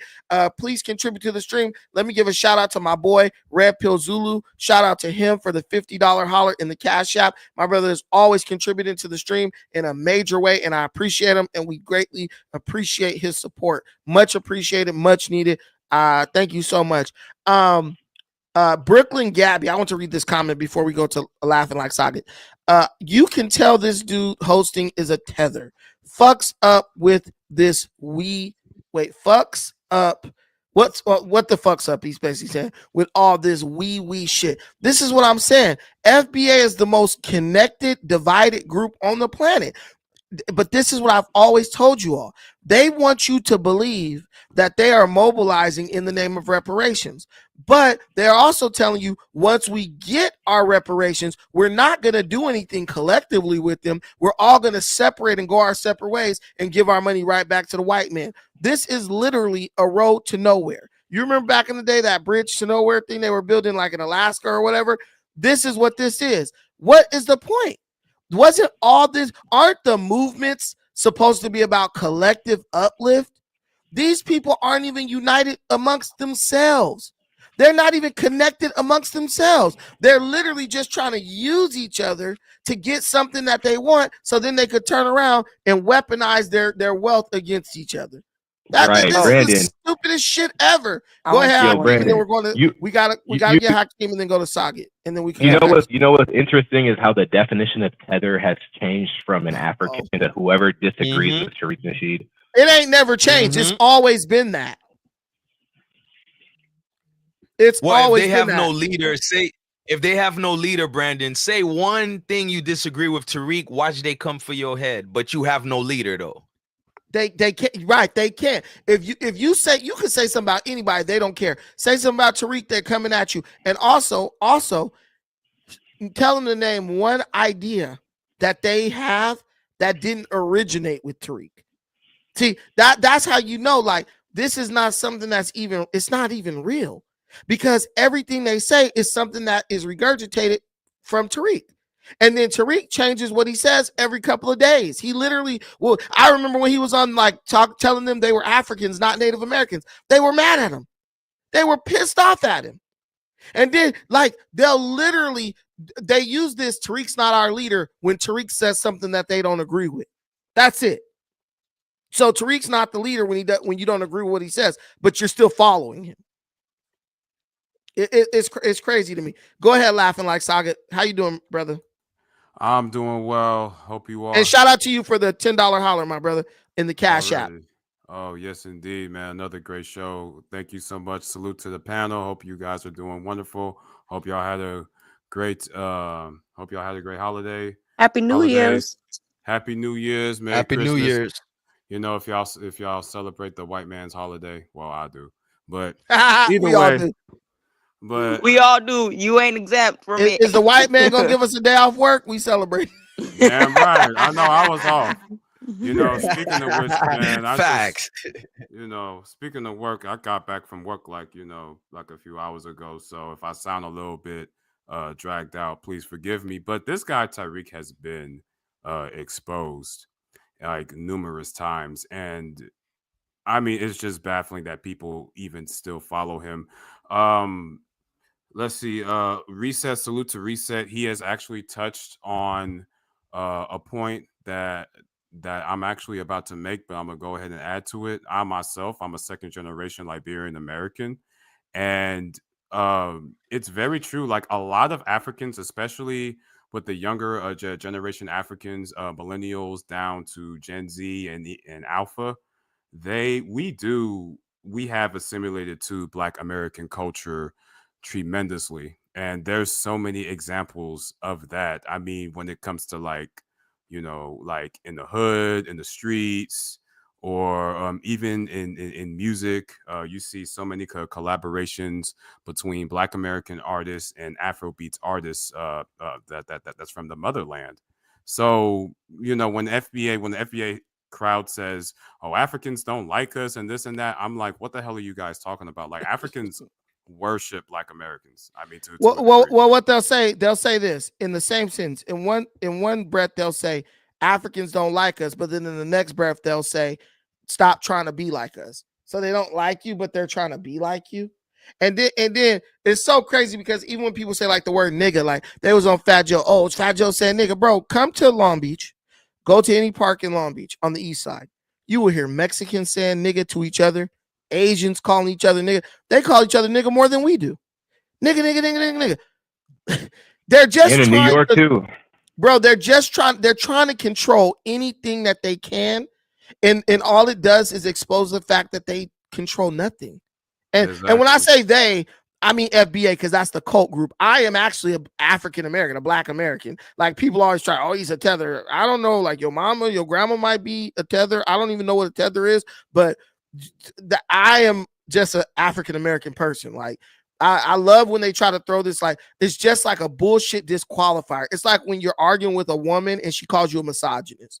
It's just a way to try to shut down the perspective or a position that they don't want to agree with, and the shit's getting old and the shit's been tired. Like, get the fuck out of here with that. Yeah, and they also say like like the civil rights movement, if it wasn't for us, we Black immigrants won't be here today. First of all, like, and I even said this before, white people open the keys to this country, bitch. Okay, y'all don't control shit. You didn't bring them Black immigrants here. And the civil rights, I feel like people don't understand the originality of the civil rights movement. Because if we understand the originality of the civil rights movement, we will understand it's not only just about immigrants. It was about every American of color who just wanted equal rights, right? It was not just Black Americans trying to save the whole day. Like, I don't know why we keep on with this narrative. I just feel like if we could see things in a nuanced way, we could see it was about all Americans trying to, have upward mobility in America, equality. It wasn't about who tried to save who and who tried to save this and that. So we need to stop with this narrative that if it wasn't for us, you wouldn't be here. Like, stop. Yeah, the thing is, a good amount of those civil rights leaders were quote unquote tethers. Remember, 100%. Right? You got Malcolm X, Kwame Ture. Kwame Ture, right? They mostly Come were. on. They And then I Don't just start, the Brandon. FBA. Don't start, Brandon. You're gonna hurt a lot of feelings. If I'm they not find even out. gonna start. I'm not even gonna, because I started to start naming names, bro. I ain't gonna name names. Look, bro. Huey P. Newton. Come on. The list goes on. Yep. The islands is really where the fired up Negroes came from. Y'all don't even know that. Like Black American, like the ones who was really coming off the plantations through emancipation, we were very docile by that point. We were very like, Yeah, we like just wanted, Martin Luther we were King. trying. Man, my grandma told me, I was like, man, y'all never like want to fight the white people. Like your mom never. She was like, man, we were just more concerned about being Americans. We wanted to be Americans, bro. Like if you even look at like the Cuban American War, Black Americans went and fought in the Spanish American War and went to Cuba because they said they wanted to prove to white people how American they really were, bro. Like if you look at some of the shit we was saying, bro, we had some real coonery going on. Go ahead, Gravitate. Brandon, to laughing like Saget's point, I won't disagree that, of course, there are Black immigrants, elders that come here talking shit. But guess what? A lot of us younger folks that was born and raised here, we looked at them elders like, if you don't shut the fuck up, you came here looking for a better way. So my point is, you saw more younger folks uniting. Then you get the Tariq Nasheed rejects. They hate that shit because it was a money maker in selling you a fake war. It's a fake war you're in. And I'm telling you, we could use a few good men instead of wasting energy on Twitter. Let's build up the communities, because when I was out here doing work, and I still am, I never cared about where your mama from. Let's get this shit together. Nobody, man. Listen, man. If you could shoot a damn basketball, Black people didn't give a fuck where you came from. They could have dragged you out the jungles of Somalia, dude. Look at Manute Bol and these different dudes. Black people didn't give a damn where they was from. If they could dribble a basketball, they was throwing the jersey on. They was buying the playing card. They was going to the arena to go watch it and shit. That's what I'm saying. These qualifiers, these fake Black qualifiers. Oh, you're not my kind of Black, so I don't like you, bro. It's like my granny used to say, boy, if it had been a snake, it would have bit you. That's what I look at. That's what I think of when I think about people talking about somebody a tether and are they Jamaican and all that stuff. Well, dude, if they are Jamaicans and tethers, and if they are the enemy, they right up on us, because you couldn't tell a Jamaican from a Black American. People didn't even know Biggie was Jamaican. True. Like anybody outside of New York, I've been listening to the Life After Death album, and I hear Biggie saying stuff like "pawn up on me" and stuff like Jamaican lingo. I didn't know that dude was Jamaican when I was a kid. No one knew. Even Neil Long is half Trinidadian. Yeah, half Trinidadian. Like all of them got Caribbean roots. Even a lot of Black Americans have Caribbean roots. But y'all would sit here and say y'all foundational. It's the funny part. Well, Nefertiti, quote unquote, right? Well, how can Black Americans be undermined by so-called Black immigrants that represents less than 1% of the population? So is it a self-hatred thing? That's all. Is it a self-hatred thing? That's all I'm saying. Listen. It's like, let me tell you something. I'm gonna give y'all the perfect analogy for this shit. Yep. FBA is like a dog that bring dead rodents to your doorstep when you walk out the door and put it down in front of you. You know how, like, have you guys ever had one of them dogs? You probably had one gravitating. You got a dog that go out at night and be outside at night, and when you come outside in the morning, it bring you like a dead bird or a dead raccoon or something, and it lay it at your feet. I had a dog like that. Cats do the same thing, yeah. Cats do the same thing, and they're so happy because they feel like they're bringing you like a gift, like, master, look at what I've done, right? And the dog don't realize that you don't give a fuck about no dead raccoon or no bird, but you'll still give the dog, like, I had a bull terrier. Bull terriers are vermin hunting dogs. They were bred to hunt rats, right? You guys might see sometimes I post about my dog. It was like my favorite dog ever. She got the big curved nose. Her name was Jada. I could release that dog into the backyard at night. That dog would bring me 3 raccoons every morning, be laid out in front of the in the back door. 3 big ass raccoons, dead, chewed up. She's sitting there wagging her tail, scratched the fuck up, then killed these raccoons, right? She thought she was giving me a gift. She didn't understand that I didn't give a fuck about the raccoons, but I still would tell her good girl because that's what she was bred to do. She was bred to hunt vermin to please her master. That is FBA. FBA then ran out of shit to give to the white man. So now they're at the point where they're doing what they've been bred and trained like dogs to do, and they've been trained by the white man to hate what he hates. Just like Malcolm X said. Remember Malcolm X said a slave hate what his master hate. The master gets sick, he say we sick. So FBA know in their mind they still living and trapped in the mindset of racism. So they say, Massa hate black people, so I'm gonna hate black people. But I'm not just gonna hate black people. I'm gonna go out and viciously attack other black people in the name of my master, in service of my master. And I'm gonna say, look, Massa, look at me oppressing these niggas the way you used to do them. Look at me look at me being like you. Now, how can you not accept me if I am literally doing what you've done, what I saw you do? He's trying to become his oppressor. It's just like I gave the quote: a slave does not desire freedom, but of a slave to call his own. These people are literally fucking like black overseers on a plantation. They're beating the slaves harder than the white man beat him, just to show the white man that he is really down with him, just to try to form a bond of brotherhood with the white man. That is all this is. And I don't understand how black people can't see Brandon, that. This is why you have to be emotionally disciplined and intelligent. And this is why I only associate with people that are disciplined and intelligent, because sure, I see stuff that are messed up all the time. Some black immigrants versus black Americans, etc. But I can't use the minuscule and put it with the entire database of what I see every day. Every day, what I see is black folks uniting. Even with all the bullshit we go through, we chuckle it up together, we come together, we vibe together, we watch the same shit, we enjoy the same stuff. So I'm not going to watch a clipping that Tariq and his crew puts on Twitter and say, see, look how they do us. Who's us? That right. Small scope of things you just saw. And here's another thing. You just said it, Brandon, about Massa.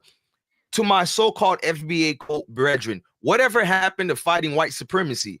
I don't see any of that anymore. No, never. They won't listen, man. I'm not with the whole man, they're not even scared of white people, bro. They are like a girl who blowing your fucking phone up and you don't want to talk to her to white people. Like white people are so far past having like a special nigga class, right? Because they've already replaced them with like Indians, Mexicans, and everybody like that. It's I mean, if you're a guy, I would have to say it's like that chick who you used to mess with like years back, but she's still, anytime you go back, you're going to be able to hit that because it's like, it's always going to be yours because she's like so infatuated with you, but you really didn't just moved on from her a long time ago. You like 3 chicks past her by now. That's FBA, man. They just like, they keep calling your phone. Like the white man is sending y'all niggas straight to voicemail and y'all still gonna keep calling. Y'all calling from, y'all at the point where y'all downloading fake number generators so y'all could call them from different phone numbers and shit. That's how bad it is, bro. Like it's giving desperation and it's terrible. And as my daughter would say, pick a struggle. I wanted laughing. There you go. And that's why I wanted Laughing Like Saget to finish his initial point, because here's my thing. I'm all for us doing business all across the globe, like Tariq does with the same tethers he speaks against. He goes across the seas and does business with other black nations. But my thing is, my investment is here in the U.S. I'm going to deal with black Americans, black Nigerians, whatever. My interest and investment is right here in the U.S. My allyship, whatever you want to call it, me being loyal will be to, guess what, majority black Americans. Regardless of how y'all feel about certain people of certain lineage, my wholesome, and I say this with all humility, my true intentions are to see black people here in America rise. But like Laughing Like Saget says, you got the folks like Tariq that wants to separate us. So I implore a lot of you folks listening tonight, be emotionally intelligent, man. Don't fall for the grift. That's all I wanted to say. That's all. I mean, honestly, like, man, it's like I always gotta quote the Bible. It's like when Jesus saw the people out in the street, he said he felt sorry for them because they were like sheep without a shepherd, just thrown away. And that's what I look at FBA. It's like Tariq has abandoned FBA. Now FBA is just out here operating like they don't know what the fuck to do. They like chicken with the head cut off. They're literally beefing internally. They now have internal beef in FBA. And I don't even really make videos about it anymore because it's just sad, like, to watch it. Like, I thought we were past this. And let me tell you something. Every black person in America knew where this shit was going. Because let's be real, Black Americans have more beef with each other than we'll ever have with any immigrant or even white people. We hate each other so much. Like, we hate our own reflection. So we hate the Negroes that are closest to us. We'll go up in a Jamaican food spot and go eat. We'll eat soul food by another name just to keep from going into a Black American establishment. And I'm not even joking. Oh, definitely true. But yeah, that is so true, because I've even went to an African restaurant. I went to an African restaurant and I saw plenty of Black Americans there, which is so surprising. So much for FBA, but I see our people there. Well, if you Like, walk in this the is how you know we're not divided. We're gravitating the way. Except the brother, he's right.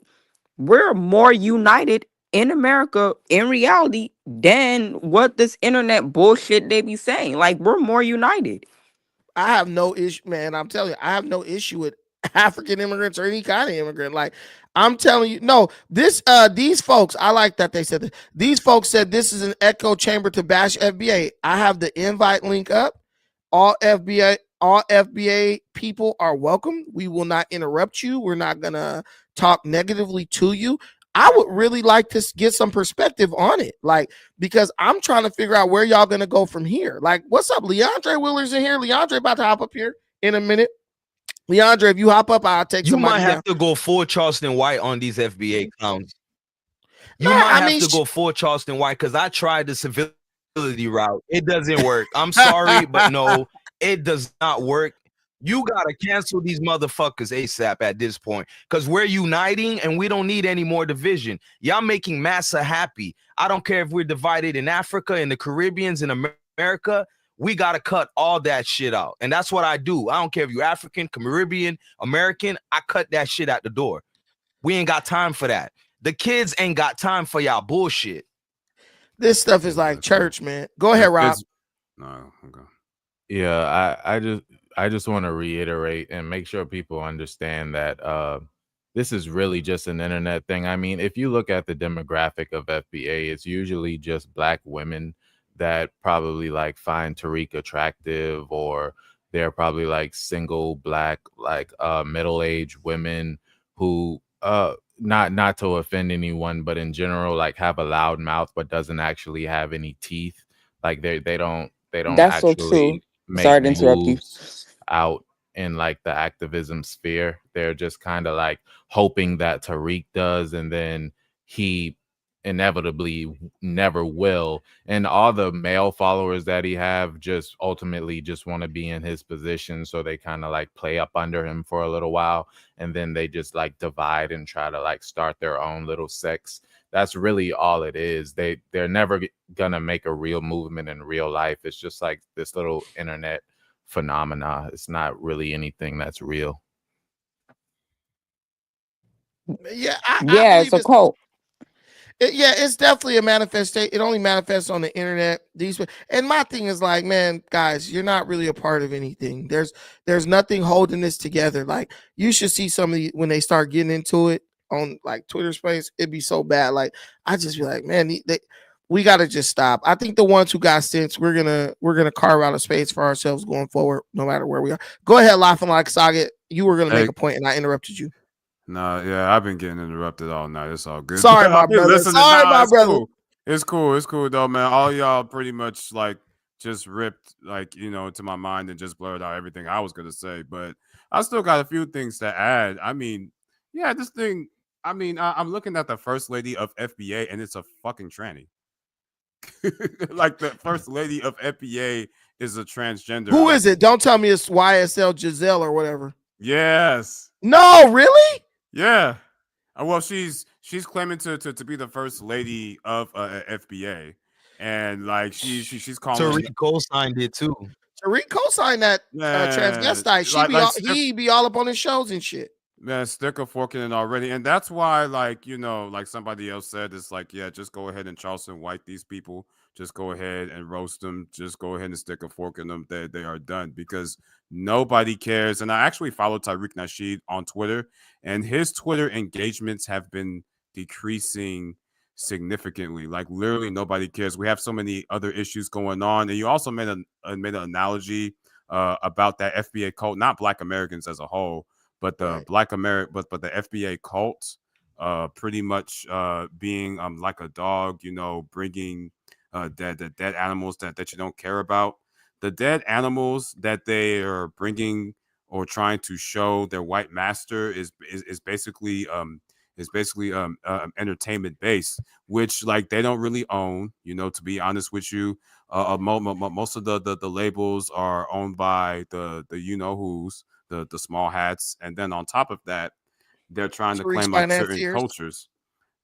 Yeah, exactly. So it's like, you know, what have you done for me lately? You know, like you said, I mean, honestly, you know, whether you're a Black American, African, Caribbean, the main, you know, our main focus should be actually being able to like make things, because if you look at history, that's how the white man has been able to actually dominate, by actually building things and making things, you know, making intangible things. I mean, when you have a small hat publicist, right? Y'all remember that from the Hidden History Museum grand opening. What do small hat people do with any Black person trying to get celebrity? They tell them, look, go destroy your community. If you ain't gotta, rapping is not the only way to destroy your community. Drill rap. There's many ways you could do it. And there are people out here who are willing to finance you doing that, because not only, like, I don't think people are like afraid of Black people. I think it's very entertaining to other groups to watch Black people self-destruct. You know, if you really look at stuff like Real Housewives and stuff like that, Black people imploding and just having nigga moments is like must see TV. They love this shit. Like, look at these niggas, because they see a group of people that could be with some, like, what makes someone's downfall entertaining? What makes it like legendary? Their potential to have been better, the potential, their potential to have achieved things that were so much greater, right? Like if you look at like Deontay Wilder, the boxer, the reason why when you saw him get his ass knocked out by Tyson Fury, it was so epic, was because that guy had the potential to be one of the greatest of all time, right? If he went in and put the work in and disciplined himself. And I feel like Deontay Wilder is a perfect example of Black America. Like it's just like he's a perfect representation of Black America. A lot of potential, very strong, you know what I'm saying, has some good qualities, right? Very resilient in many ways, but just always refused to put in the work that was necessary to be the best, right? And so when he started to be challenged, when he had to face real competition, like how we're right now, we're facing real competition. These Indians, these different immigrants coming over here with that right mindset. Not they used to come here and look to us, like tell us what to do, tell us how they used to be like the white kids on that movie Bebe's Kids. Can we be Bebe's kids? That's how immigrants used to be with Black people when they came to America. Now they like, man, these Black people full of shit. They've been holding out on us this whole time, lying to us, talking about racism was holding them back. Now they over here with their own mind. They doing their own thing. And it's like, we can't stand that. We used to have the leadership. We used to have the mantle of leadership in this bitch for other minorities and oppressed groups. Now we got nothing. And it's all our own fault. Yeah, and I think even like white people are more in specific bored with Black Americans. It's like an old project that you just kind of threw away because you've already sucked everything out of it that you could. If you even look at the NBA, you know, you got a lot of immigrants coming in from a lot of countries that they're more interested in. We're not even really the face of the NBA anymore. If you look at entertainment also, you have like London rappers coming in that are dominating the game. You have like a lot of these kids aren't even fully Black American. You know, whenever you create art, like the best art is made like in periods of like prosperity, and because it's like Maslow's hierarchy of needs. Like you can't really dedicate your time to like creating things if you can't even find food. So like the Black society is so destitute right now that we aren't even prioritized creating anything worthwhile anymore. So we're not actually the face of creativity anymore. We do have our little sect of athletes that rise up, but more so like since the society is becoming more globalist, like we're finding the Victor Wembanyama's like overseas, we're finding Jokic and all these other people who can just easily dominate athletics just as well as we can. So, you know, the focus isn't really on us anymore, and I think we're finding it hard to accept that. Yeah.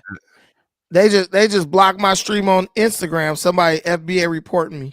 I already know that. They mad as hell. It's okay. I don't really They're give a weak shit. as Hey, hell. Brandon, They won't even come on this Afro- panel. Oh, go ahead, Doug. Afro Cuz said something very insightful. He said, I hope everyone caught that. We've given it all away as a collective. So FBA, check me out. If there are black immigrants that think they associate with Zaddy, like Brandon said earlier, they're bringing in Indians, Europeans. So if you are a black immigrant thinking you're in a good spot, you still a nigga.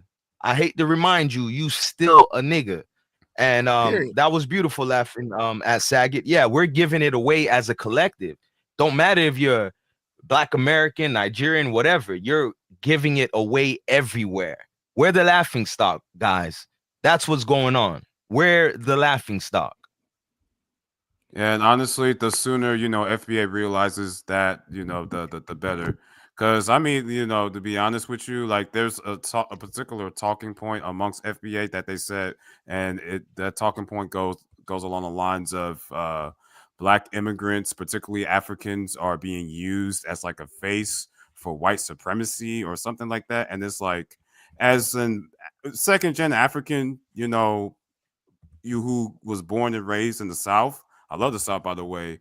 Like, I mean, they're gonna look at you just the same as a Black American. I mean, like, they're not gonna look at you any differently. So for them to say that is just, I mean, like, it's just freaking ridiculous, in my opinion. Like, this is why I believe like Pan-Africanism is the best bet for all of us, Black people worldwide, because at the end of the day, they don't give a damn like where you're from. They don't care. A nigga is a nigga. They don't care. Like you just said, bro. Like I'll tell you, there's like an oil change by my place by my house or whatever. So I drove by there because I want to get my oil level checked real quick. I roll up in there. Usually you see like all Mexicans working at like oil change places, especially in Cali, right? Man, it was nothing but Black people up in there working from the top to the bottom. And 2 of them was from the South. It's a lot. And then there's a Popeye's chicken by my house too, which I don't know why they built it. I live in a white neighborhood. That Popeye's chicken be empty as hell. I don't even know how they stand in business at this point. But if you go in there, it's all dudes from like Louisiana and shit. They came out here to be like, I don't know what they doing, drug dealers or what. I don't know what they're doing, but they all working up in there. Heavy ass, thick ass accents. I'm just like, what y'all? They're like, yeah, man. I be talking to them sometimes, like, cause you only hear this narrative like all Black people is moving out of Cali and all this stuff. I'm like, nah, it's people moving here, like Black people too. They trying to get to some money. Guys, we gotta pivot though. We gotta go to we gonna let Leandre. I'm gonna take one of y'all down. Who want to volunteer to go down so we can bring Leandre and the representative of FBA? Because I told them I'll let them give their point. I'll go down and I'll hang around in the chat because I'm liking this show tonight. And if you got room, I'll come back up. I got you. You coming back because we about to talk about the Mississippi Valley band that got invited to the Trump inauguration, and Black folks basically turned on them. Like, this how we do though. You know how we do. We know how we do. Leandre, what up, man? Oh shoot, let me see. Can you Leandre, hear me? Man, we can hear you, man. How that ice cream scoop in that Baskin Robbins, my brother? I don't even work at Baskin Robbins, but that's another story. They fired your Black ass? I never worked at Baskin Robbins. What are you talking about? I could have swore you worked at Baskin Robbins. Nah, you making that stuff up, bro. I'm tripping. My bad, bro. I thought you worked at 31 Flavors. No. But as far as like the discussion tonight, I do feel like it's only smoke for people who are Black Americans and not smoke for people who are Jamaican or that's why African. you're here. Huh? That's why you're here, so we can get some representation from the other Well, side. because and like I said, I don't agree with everything that Tariq says as far as like the xenophobic things that he says about Africans and Caribbean people. But what I do agree with him on is that delineation is key. And I think that when it comes to a lineage claim or a justice claim, we should be specific about that. I don't think we should just be like, oh, we're all one and the same, because we know that we're treated differently. We know that like there's a difference between the Black American experience and the African experience and the Caribbean experience. How are we treated differently? I'm Black American like you. How are we treated differently? Because what I'm saying is that when white people see us, we're seen as the enemy to America. White people can't even tell the difference between you and a Caribbean immigrant. All they got to do is just hear us talk. Okay, but if they're just looking at you, they can't tell the difference. But sometimes you can tell the difference too, even just by looks, because usually Africans are darker. They're not mixed with anything. Darker. All right, darker. Listen, you have Africans who are lighter skin, brown skin, different types of shades. But even the way Stop that they, with this the way connotation that Africans are carry darker. They're themselves not. is very different. So wait, okay. So when a white person hear a black person from the South talk, heavy accent, then they hear a Caribbean immigrant talk, heavy accent, you think they make a difference? Oh no, he's different because he speaks another freaking slang that I can barely understand. They can tell the difference by the way we talk, and they do treat us differently just by the way we talk. Give me an example. Give me an example. Okay, for instance, if it's a Black American with the, like you said, the slang talk, maybe from the South or from the North, they will be seen as a threat versus a Caribbean person, with the traditional Caribbean accent, or an African with the, with an African accent. They don't see them as much of a threat. Is the person a threat? If you see a thug coming from anywhere and he like, yo, what, how me, and all that, is that person a threat or not? Not necessarily. I mean, it's just an accent, but it's seen as more threatening just based off of like the accent alone. No, it's not. It's seen as more threatening because white people see news and media where dudes talking and looking like that are doing shit. That's the same reason why when you see him, you feel threatened by him. It doesn't have nothing to do with color. If I see a bunch of little hood boogers walking down the street and I'm on the same side of the street as them and it's nighttime, I'm going to be like, dude, let me cross the fucking street. These niggas might be trying to rob me. And you know that, Leandre. And that's not just white people. Are you saying that there are Caribbean and African people who are thugs? Who are There are, but they're not around me. When my car got shot up, listen, when my car recently got shot up, them wasn't Caribbeans, bro. How do you know they weren't Caribbean? Because them niggas was Black Americans yelling out whatever gang they was from. I don't know too many. I don't know any Caribbean bloods up in LA. None. Yeah, I even have an incident in my neighborhood when someone shot up the place and it was all Black American. We find out. And Bruh, then, let's keep it real. let me tell you how I know. People, man. Wait, let me tell you how I know better. Because the next day when I went over there to them niggas and was like, "Hey, one of y'all niggas shot at my car." I was talking to their OG homie. None of them niggas was Caribbean. Them was niggas. Because you can't. A nigga shot at my car. It was a case of mistaken identity. But if you shoot at my shit, I'm gonna come see about you. Period. That's just the way I am. I went back over. I went over there. You don't believe that Africans, Caribbean people, and Black Americans are different?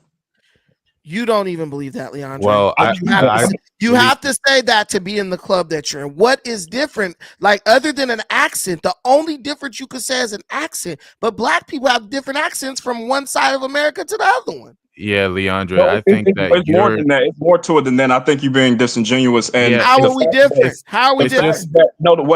Let me explain it. Explain this. When certain Nigerians come to Black Americans, some of them do use the word Akata. Stop. Why would you use a word? No, nobody use no fucking Akata. Points. Don't nobody use no damn Akata. Nobody even says That's the word Akata. Some of those Nigerians use that word. Which ones, man? Point them out. The Yoruba people, the Yoruba tribe, they use that. I think the only reason you care about that is because you're black. Like if you like, I don't think white people actually care that much about the nuance of the different black American cultures. Just like if like an Italian dude approached you, you would still just look at him as a white man. But like in like a white sphere, like they would recognize he was Italian, but I wouldn't necessarily give a fuck if he was Italian or not, because he's just a white dude to me. We're the only ones that actually care about the shit. They don't. The experiences are very different because see, even when you talk about the history, like when you talk about Jim Crow, when you talk about slavery, they did not endure that. They didn't endure Jim Crow. They didn't endure slavery. They didn't endure mass incarceration. They didn't What does endure that have all to of those do things. with them hating on us or trying to do something to us? We understand that they didn't endure Jim Crow and all that, just like we didn't endure. None of us endured none of that because none of us were even born, bro. But what I'm saying is, how does that make them your enemy, though? That's what I don't get. Like, I'm not saying they're my enemy by why you spend default, so but I'm much just time saying hating that on some of them? them do have an elitist type of mindset where they think they And there are are better than there Black are black Americans. people who have an elitist mindset. What the? Come on, bro. Stop acting, Leandre. There are black Americans who won't even talk to me or you. Walk past us like we don't even fucking exist, dog. Our own women right now is looking down at us like we ain't shit. And you worried about an immigrant. Right. And I think it's actually a good that's thing that actually they true. didn't endure those That's things. actually Let true. Robert Like, finish. Let Robert yeah. finish. You're gonna. It's actually a good thing that they didn't endure those things because they aren't left with the same victim mindset that we have. Like if Are you're you raising, from a foreign background? hold on, if you're raising No, a he's not. child, if you're raising a child, you wouldn't necessarily want your child to have to go through all the struggles that you did because you just want them to have a better life and just experience, you know, better things. So why do we necessarily want them to have to endure the things that we had to go through?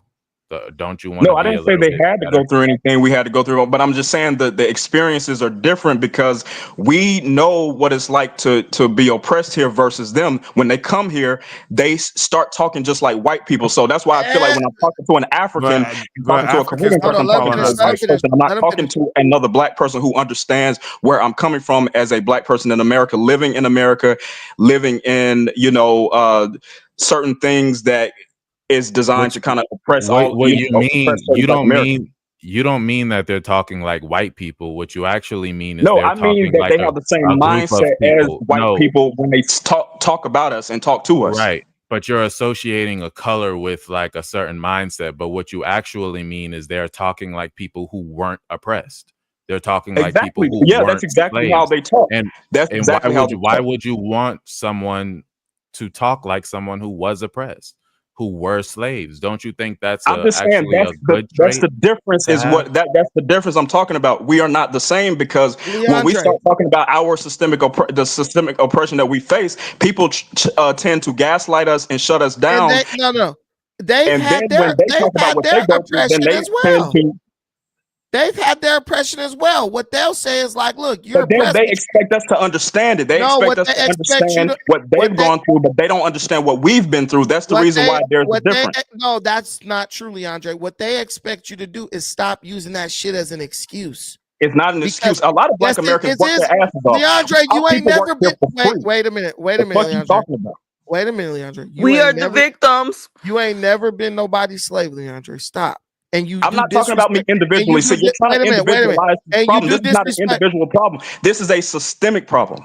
Listen, Brandon, can you move on to the next topic? We will. And you do disrespect to your ancestors when you operate from that mindset like we were oppressed. No one's oppressing you. No one's oppressing me. No one's oppressing anyone on this panel. We have way more freedom and autonomy than they did. And to keep saying that, like you just woke up and walked off the plantation yesterday. Stop, Leandre. That to me is the most laziest ass argument on earth. You see how you shut it down? You see how you shut it down when I say something about it? Because I have a shared experience with you. But see, well, I know that, but I'm saying with the Africans, you're talking just like the Africans, and you're talking just like white supremacists. No, I can't be talking like the Africans because I share the same bloodline lineage as you. Africans don't deal with racism like we deal with racism. But They I'm deal with telling you- colonialism. Yeah. But I'm Colonialism telling is their problem. But I'm Racism is telling our you, problem. yes, and we are dealing with colonialism too. We are a colony within in a place Yeah, that's but we're not our dealing own. with the racism is more prevalent here than colonialism. Let me say this. Let me say this to you, Leandre. The thing you're criticizing Africans for doing, there are Black Americans who do the same thing. They Okay, give me literally an talk example. the same. Give me an Like me, example. for example, me. You say we're oppressed. I say our people have been oppressed in the past, but right now, So you see what I'm saying? You we're say the past as if it's Leandre, not happening now. Do you have any kids? Do you have kids? No. Okay. If you go talk to 50 Black high school children anywhere in America and say, "Are you oppressed?" They will say no. They will say, you ask them, "Do you think about racism every day?" They will say no. The reality is our past was horrible. And a lot of things happen even now that are bad. But none of that stops us from doing what we want to do the way it did back in the day. Now, am I saying I'm forgetting about the history? No, but I'm not going to use the history as an excuse to justify me hating another group of people or having No, beef I didn't with say them. hate them. I never Listen, said hate them. so why not just be mad at the people who did it to you versus being mad at somebody because they don't feel about it the way you think they should feel about it? I agree with that because I don't disagree with you on that because I know Don't they Tariq have a right to feel? Don't they have a on right image. to feel however they want, just like you have? Because look, if someone tells me, "Oh, bro, you don't know about the Biafra War," I'm gonna be like, "I don't give a fuck about no Biafra War. I wasn't there. I don't give a damn about it." They can't get mad at me because I don't care about what they went through, and you can't get mad at them because they don't care about what you went through. You got people in your own damn family. You could go through a hard time, and they don't give a fuck about what you went through. So you gonna hate them too and be like they're your enemy as well? They're just disconnected from it, Leandre. And when someone's not connected to something, it's hard for them to empathize with you. They might feel sorry for you, like, yeah, that's fucked up. But just like us, we gonna say the same thing. Oh, y'all was getting enslaved, beat to, killed. Man, that's fucked up. That's about all you can do about it. We all over here trying to get crumbs out this white man, pocket. I'm about to call the Nigerian homegirl real quick and ask her, do she hear Akata? I'm letting it ring so y'all Is can she hear Yoruba? that. Yes. That's the only tribe in Nigeria, huh? No, there's a lot. No, it's Igbo and Hausa and all those, yeah. But Hold on real quick. Fulani. Hey, wait a minute. Hello? Yes. Hey, let me ask you a question real quick. You're Nigerian. Do you ever hear the word Akata used among your family or people that you know? Do y'all be like these Akata, stuff like that? Not really, no. That's not like a word that Nigerians are just throwing around like, look at these dusty ass Akatas, they lazy, they're bums, stuff like that. I mean, sometimes yes, but it's not something that we talk about a lot. But yeah. So there's go ahead. There's different words that we use, but Akata is not one of them. Okay, thank you. That's just one Nigerian. So they're using disparaging words about you. They're not even barely using Akata. So you need to go find the new word that they're using about you. They're not barely. I mean, even though they're not barely using Akata, it does exist because some of them do use it to disparage us. You know, we use African booty. Listen, we use African booty scratcher. Most black people don't use African booty scratcher. That's middle school talk. That's probably like from high school or middle school. Yeah, that's a lie. Yeah, but this is what I'm trying to tell you. But y'all are talking about Tariq. See, I told you y'all only have smoke for Black Americans. They don't have smoke for Africans. Listen. Look. Boy, please. No, I don't have smoke for anybody. I'm Black American, so I can have smoke for my own self. What I'm telling you is, no one really cares about this stuff. You're like they're talking about. The reality is they're not talking about you. Because these people talking about some money. They talking about how their kid gonna be a doctor or a lawyer or something like that. You sit up and say this. If we talk about African booty scratcher, that's stuff that we were saying in middle school. But then you want to bring some shit back from slavery. So if I go back to middle school, that's way back in the day. Why are you making that? Going past that? Those things are not equivalent. May I say something quite quick, please? Yeah. Yeah, but see, here's the thing though, Jay. With all due respect, it sounds like that you're painting, all Africans with a broad brush. Because I mean, when I made that Yoruba is the only tribe in Nigeria remark, I was actually being facetious. I mean, like Nigeria alone has like 300 million people, and it's like so many tribes in Nigeria. So, and on top of that, you have different types of Africans with different types of political views. Some might be a little bit more quote unquote liberal, some might be a little bit more quote unquote conservative, some are moderate. So I mean, that's not, I mean, you can't really complain about, people painting Black Americans or FBA with a broad brush when you're doing Oh, the they same do it thing. all the time. I mean, y'all are doing it right now, but by Well, who saying said? that Who Black said? Americans are lazy and playing the victim and All all he this. does is No. play We the never victim. said, Yeah, you do. no, we never said Black Y'all are Americans are lazy. generalizing all Black Americans, and I'm like, No. I'm not lazy because I work every day. I So what am I never talking called about? you. When did I call you We're lazy? talking about FBA. We're not talking about all Black Americans. All you do is just play the victim every single time. If we're talking about victim mentality, you are a prime example of showing it right now. Literally. Not true. You don't know Man, my listen. life. You don't know what I go I through don't every care day. to know about your life, sir. I don't care to know Listen, about your life. Right now, you're playing a victim. There are certain things I know about you just based on you being Black American like me, right? There are certain things I don't know about you. But if you sit around with Nigerians and talk to them about people being lazy, just like they might say, oh, some Black Americans are very lazy, right? They also will tell you there's a lot of Black Americans that they work with that have helped them, that they've met, who like even mentored them, helped them get to where they got to. On top of that, ask any Nigerian. Most Nigerians got lazy ass family members who all try to depend on one family member to support them. Nigerians deal with laziness within their own ranks, and they'll tell you all about it. Usually, if you're Nigerian and you're the oldest, all your younger siblings looking at you like, give me money. You like, they feel like you're obligated to give them money. So Nigerians will call their own family members lazy as hell and good for nothing and bums. But where do and they shit. get that lazy stereotype of Black Americans? That's what I want to know, because when they get that stereotype from the same place everybody else does, being interacting with Black people. No, it's that there are because some of Black white people media, listen, Western media. No, Western it's not. media. No, it's That's not. the reason why. If you are Black in America and a Nigerian come here and they within 3 months of being here, they done got a car, they got a good ass, they got a decent job, they able to get an apartment. They're looking at you like, bro, why don't you have these things? You want me to tell you primarily? I talked to one of my friends. So you're blaming poverty on Black Americans, even though it was inflicted on us. Let me tell you, nothing was inflicted on you. Let me tell you this. Look, see, you're being disingenuous. You're being disingenuous. I have a friend. She's Nigerian. Her dad owns a bunch of apartment buildings. I talked to him. I was like, you know what? Like what negative things do you like really see about like Black Americans? Dude was like, I don't really see anything negative about Black Americans. He said, I just think the way Black Americans raise their children, as far as like what they push them to do with their lives, he said he thinks it's bad. He thinks it's destructive. He owns apartment buildings in LA.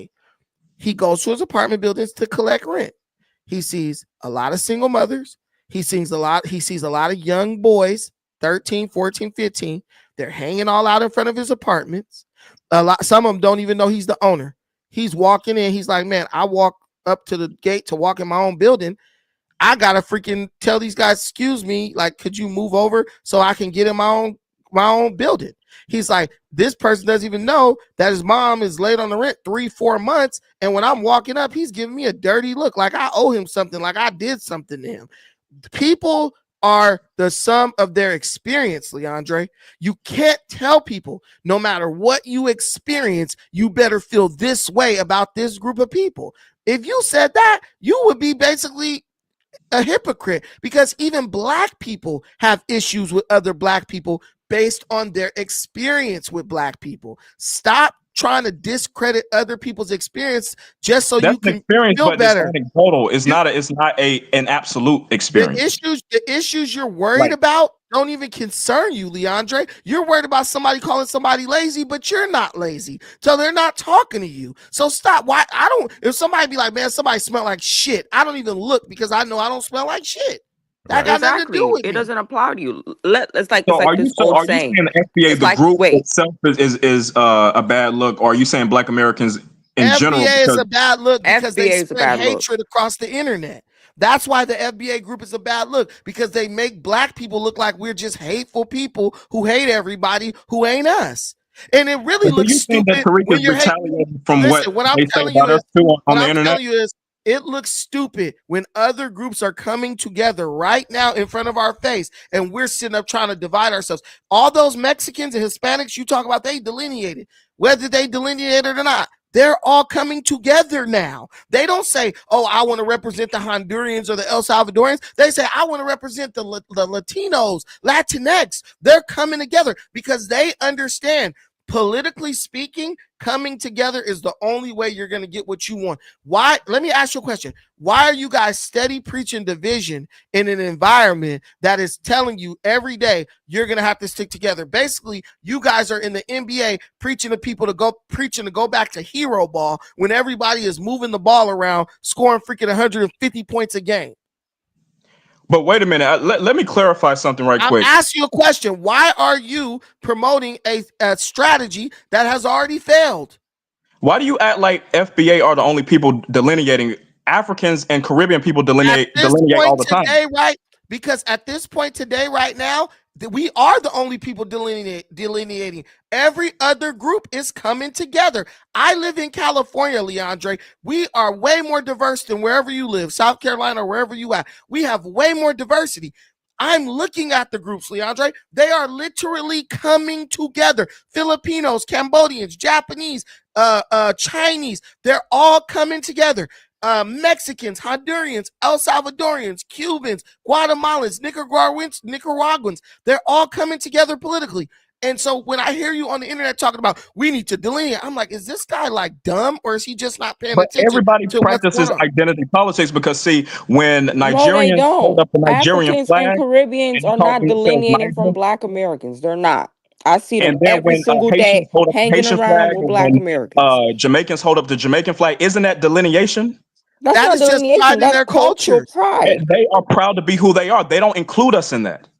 They don't. What are you talking about? They open up and being proud to be Haitian hold and on real quick. Jamaican Hold on and real quick, bro. Nigerian. Hold on real quick. Hold on. They sell their food right in your neighborhood. They'll come to a Yeah, but that black doesn't neighborhood. mean that they associate with us. That's exactly, bro. Do you Now want to you're just associate with sounding Jamaicans? childish. Like, do you wake up every day and say, let me go find some Jamaican friends? Because if you did, you would find them. If I want to hang out with a bunch of Jamaicans, I go right to Inglewood. There's tons of them. They sitting out drinking. They got their little BMWs parked. I go sit up with them and drink freaking Red Stripe beer all damn day if I want to. They're not tripping like that. If I want to go to the Nigerian party, right now, my cousin married a Nigerian. The niggas showed up and showed out, brought the food and all that shit. Most of her own family didn't even show up to her wedding. And them Nigerians came through big gifts. You know what I'm saying? Just hooked them up. Passing out money, thousands. Nigga, like, come on, bro. Like, what are you talking about? Hell, there's You're even just making that up. there's even like the when we show American pride Juneteenth festival. proud of being Black Americans, I think a lot of times we get more backlash versus other groups, other Black groups. No, we don't. I see Black Americans being. I see our people being proud, and Africans and Caribbeans don't say a goddamn thing. Dude, they literally mimic your culture. Right. How can someone not fuck with you? And their kids literally dress like you, talk like you, act like you. I mean, But then at the same time, you stereotype us in a negative way. If you ask a Jamaican kid who you love more, Bob Marley or fucking 50 Cent, they're gonna be like, man, 50 Cent.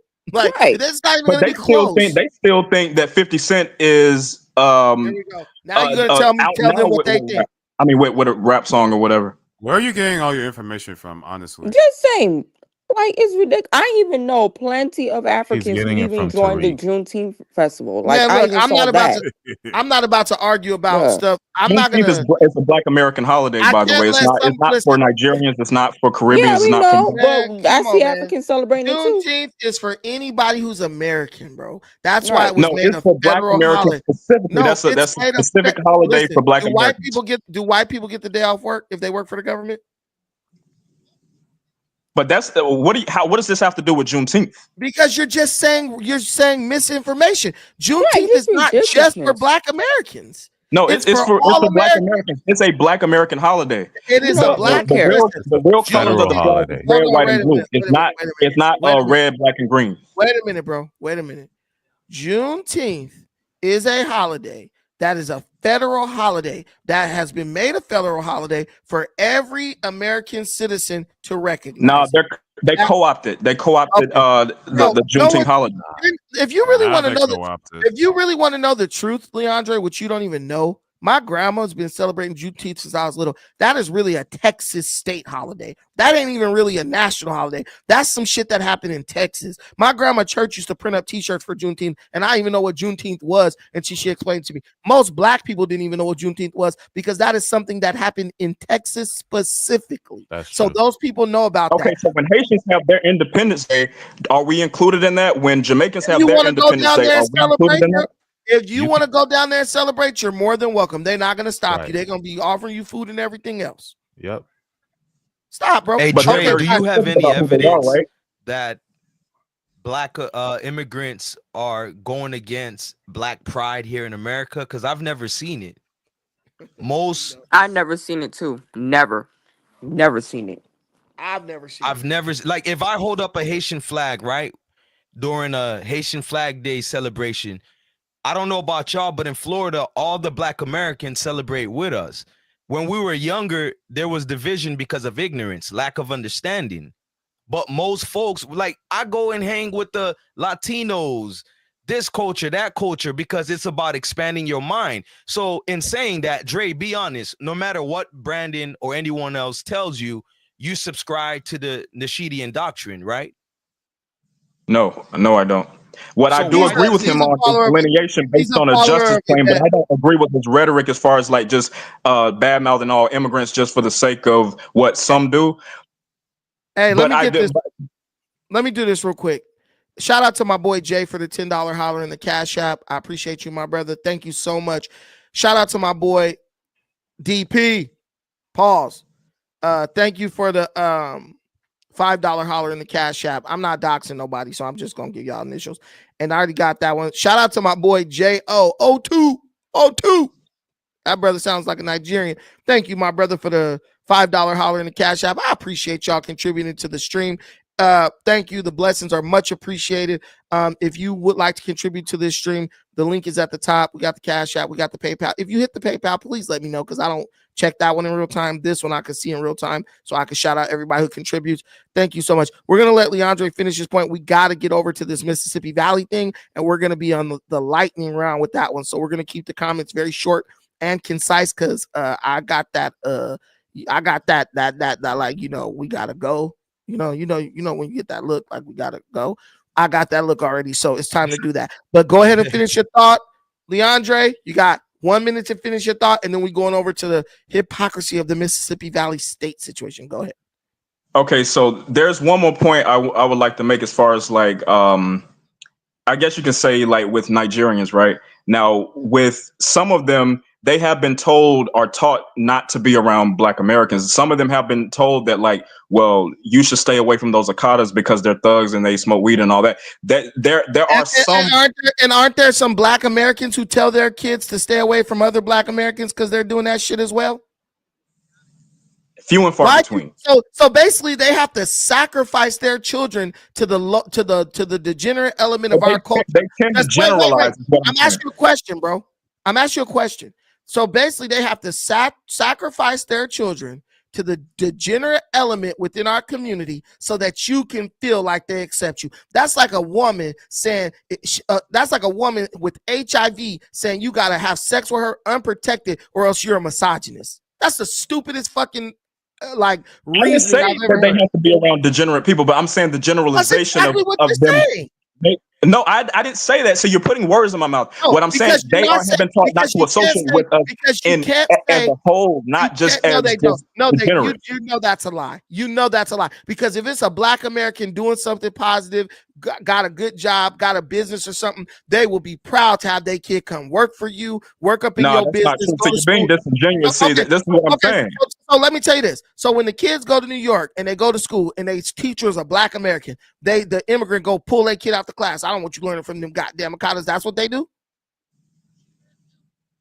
See, you're twisting my words around. I'm not twisting anything. I see what you're doing. You just said that these people tell their kids to stay away from us across the board. It doesn't matter what they're doing. It doesn't matter if they're good or bad. Stay away from those damn black people. That's what they're telling their kid, Leandre? Only a few. I'm not saying all of them do, but it's a few that actually have been told that. Because there have been, you can even go online right now. There have been, there was this Nigerian woman that actually was told by her parents not to associate with Black Americans, and they referred to us as Akatas. Okay. So let me ask you a question. You're just let me ask you a question. No, see, you see what I'm saying? When we talk about this, y'all always shut it down because y'all just hate Black Americans. Y'all don't want Black Americans to have a voice. Crazy. Let me ask you a question. Unless it fits your fake Pan-Africanist narrative. Let me ask you a question, Leandre. If one black person steal a car, does that make all black people dishonest, untrustworthy thieves? No, it doesn't. No. Okay. So if one Nigerian has an experience, that means all Nigerians do the same thing. No, I don't believe in generalizing. That's my point. Exactly what you're doing. You are generalizing. I'm not generalizing. I said some. I didn't say all. I said some of them. But why do you care about some? It's not all y'all do is half or gaslight most. Black Americans to try to fit a narrative and to try to win an argument. You're trying to fit a narrative, Dre. You're being disingenuous because the truth is you didn't come here to have a conversation. You came to reiterate and stamp the idea that Black Americans are being hated on across the board by all other Black immigrants. And real quick to Brandon's point, you don't think that a Haitian, a Nigerian, any Caribbean, etc., are not telling their kids in their own homelands to stay away from certain segments of the populations? Whites do that. Spanish do that. People in general do that. But you're disingenuous because the truth is you came on this show to make a narrative that it's everybody against Black Americans. I would argue that the Black American people here, hard workers, great people, are actually revered, my nigga. Like, you're tripping, bro. Nasheedian got you fucking brainwashed, bro. Hey, I'm about to Charleston white your ass, but it's not my platform. Because you a fuck boy. You a weak ass fuck boy. Nigga. No, I want to say this. This is what I'm saying. Y'all motherfuckers are just gaslighters. Guys, I'm taking both people down. I'm bringing y'all back, but y'all no name calling. My bad, but you can't. My bad, but you can't make sense because the truth is he's being disingenuous. He didn't come here to learn and grow, my guy. He came but at least here. But at least he came. At least he came. All right, my bad. It's not my platform. I apologize. I apologize. No, it's all good. It's all good. apologize. But you know, people run back, oh, they this and that. We're not doing so. The whole thing. Look, man. I remember one time, man. My daughter was in elementary school, 4th grade.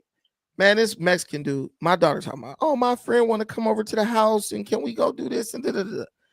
I'm like, you know, as a parent, I'm just like, fuck, why you gotta try to invite your friends over and shit, you know? Man, this Mexican guy walks up to me. He said, how you doing, my brother? I said, I'm good. He said, yeah, I just want to shake your hand and look you in the eye. He said, my little girl wants to come over your house and play with your daughter. And I told her, as long as I could meet her father and look him in the eye and shake his hand, I feel comfortable with you going over there. Shook my hand, looked me in the eye. He was like, but she's good. Da-da. I said, yeah, they're good. You know, they can play whatever. We'll go get some ice cream. Whatever. He's like, cool. Very nice to meet you. Da-da. That evening, he came, picked his daughter up from my house. Thank you for having her. Da-da-da-da. All this stuff. There's certain shit that transcends race. Okay. Sometimes just being like, Black people fought in this country for so long to be looked at as human beings and men and women.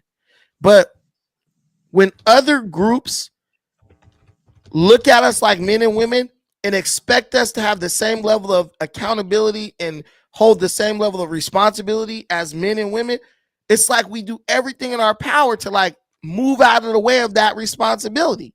Part of being a man is always looking for the good in people versus looking for the bad in them, right? Because you understand that you really don't have control over like who your children choose to like hang with, who your daughters are going to choose to marry, who your sons are going to choose to marry and all that stuff. So to sit up and have this mindset like everyone's against us and everyone hates us and you're really just putting yourself in your own personal little purgatory. You're suffering every day with that mindset. And the reality is once you come up out of that mindset, you're going to look back at yourself and be like, I was dumb as hell to walk around thinking like that, because Everyone doesn't hate you. Leandre, I don't hate you. I don't dislike you. I don't dislike or hate anyone until they give me a reason to do that. Like, stop with the bullshit. Like, if we can understand that there are people who benefit from us carrying this baggage, this trauma with us, then we'll be better able to throw it off of our back. But until you can see that, you're just a slave to someone else's ideas. And what's worse than being a slave to someone else's idea is being a slave to someone else's fraudulent narrative that even they don't believe. If that's the case, why Tariq got Haitian friends and Jamaican friends? If the white people hate you, why Tariq live in an all-white neighborhood? Yvette Carnell, all-white neighborhood. They sit up and go to work and work with their white colleagues, smiling in their face, eating the fucking potato salad with blueberries. When has Yvette been xenophobic? When has she been xenophobic? I never said she was xenophobic. You said it before. Yvette used to play. Listen up. Yvette used to play with the xenophobia, bro. She stopped it because it was hurting her. Give me an example of how she was xenophobic towards black immigrants. Literally have been on live streams going off on immigrants, black immigrants, bro. They really kind of started that shit, and Tariq bit it off of them, and he took it to the next level. They really started that shit. But you're not giving me an example as to how she played it out. You already know what I'm talking about. But listen, guys, look. No, look, I don't know what you're talking about. This is what I'm going to do for everybody watching. We are going to do the Mississippi Valley HBCU thing. I'm going to release that in a pre-recorded video on the other channel, the Notorious BDT channel. So if you want to see me cover that topic, go over there tomorrow. I'm going to release that tomorrow, 10 o'clock my time in California. I have to go. I still want to apologize. No, it's you good. Apologize. No, because here's the thing. I do have an identical twin brother. I smoke hip hop, and I don't want my lack of discipline, which I just displayed, affect him. But real quick, Dre, I really feel like this, and as the chat said, I am passionate because outside of YouTube, if you really want to know what I do, holler with me. It's the work that I do outside of here, and it's that type of rhetoric that's starting to trickle down on the young people, bro. It's starting to trickle down and it's doing a disservice to what we have been building, bro. I grew up in an era where it was black immigrant versus black Americans. I grew up in that era and we've come a long way. And it seems like you want to be stuck on that rhetoric. So I'll say I apologize. No, I don't want to be stuck on that rhetoric. I'm just saying that we should. You a fuck boy, but it's more about the narrative that's fuck boy narrative. So I will apologize, and it is Brandon's platform. My apology. All right. Thank you. Guys, I got to go. It's actually my daughter's birthday, so she's at something with her friends, but I got to go get her, so I have to go. Sorry about that, but we'll be back, guys. We'll be back tomorrow. Go over to the other channel, Notorious BDT channel, tomorrow, 10 a.m. That video will be up about this Mississippi Valley situation, and we're gonna start releasing more shorts and all that stuff. I have to do live streams to produce shorts, right? So guys, even when I have my guest up, to the guest, I know I used to have all you guys like up with me because we're all equals, but now that I'm producing the little shorts and all that stuff, it looks crazy as hell when I try to make a short when 4 of us are in the panel. So you guys will be now on the side where people can still see your channels and stuff, but it will be my head primarily so that I can make point, and primarily because y'all don't be showing y'all faces too, so that makes it look crazy. It's like my face and then half of a box blocking my face. I don't know how to like fix that, so we just got to do it like this. But thank you to everybody for watching this. I appreciate all of you. You're always welcome to come back here, hit the subscribe button, hit the like button, and we're gonna be just talking. We talk about everything. We don't just talk about Tariq, but if you guys want to hear the other things I comment on, you got to come back and check the channel out. Thank y'all so much for watching this. I appreciate every single thing you do for me in this channel. Till the next time, take care of yourselves. Peace. But most importantly, take care of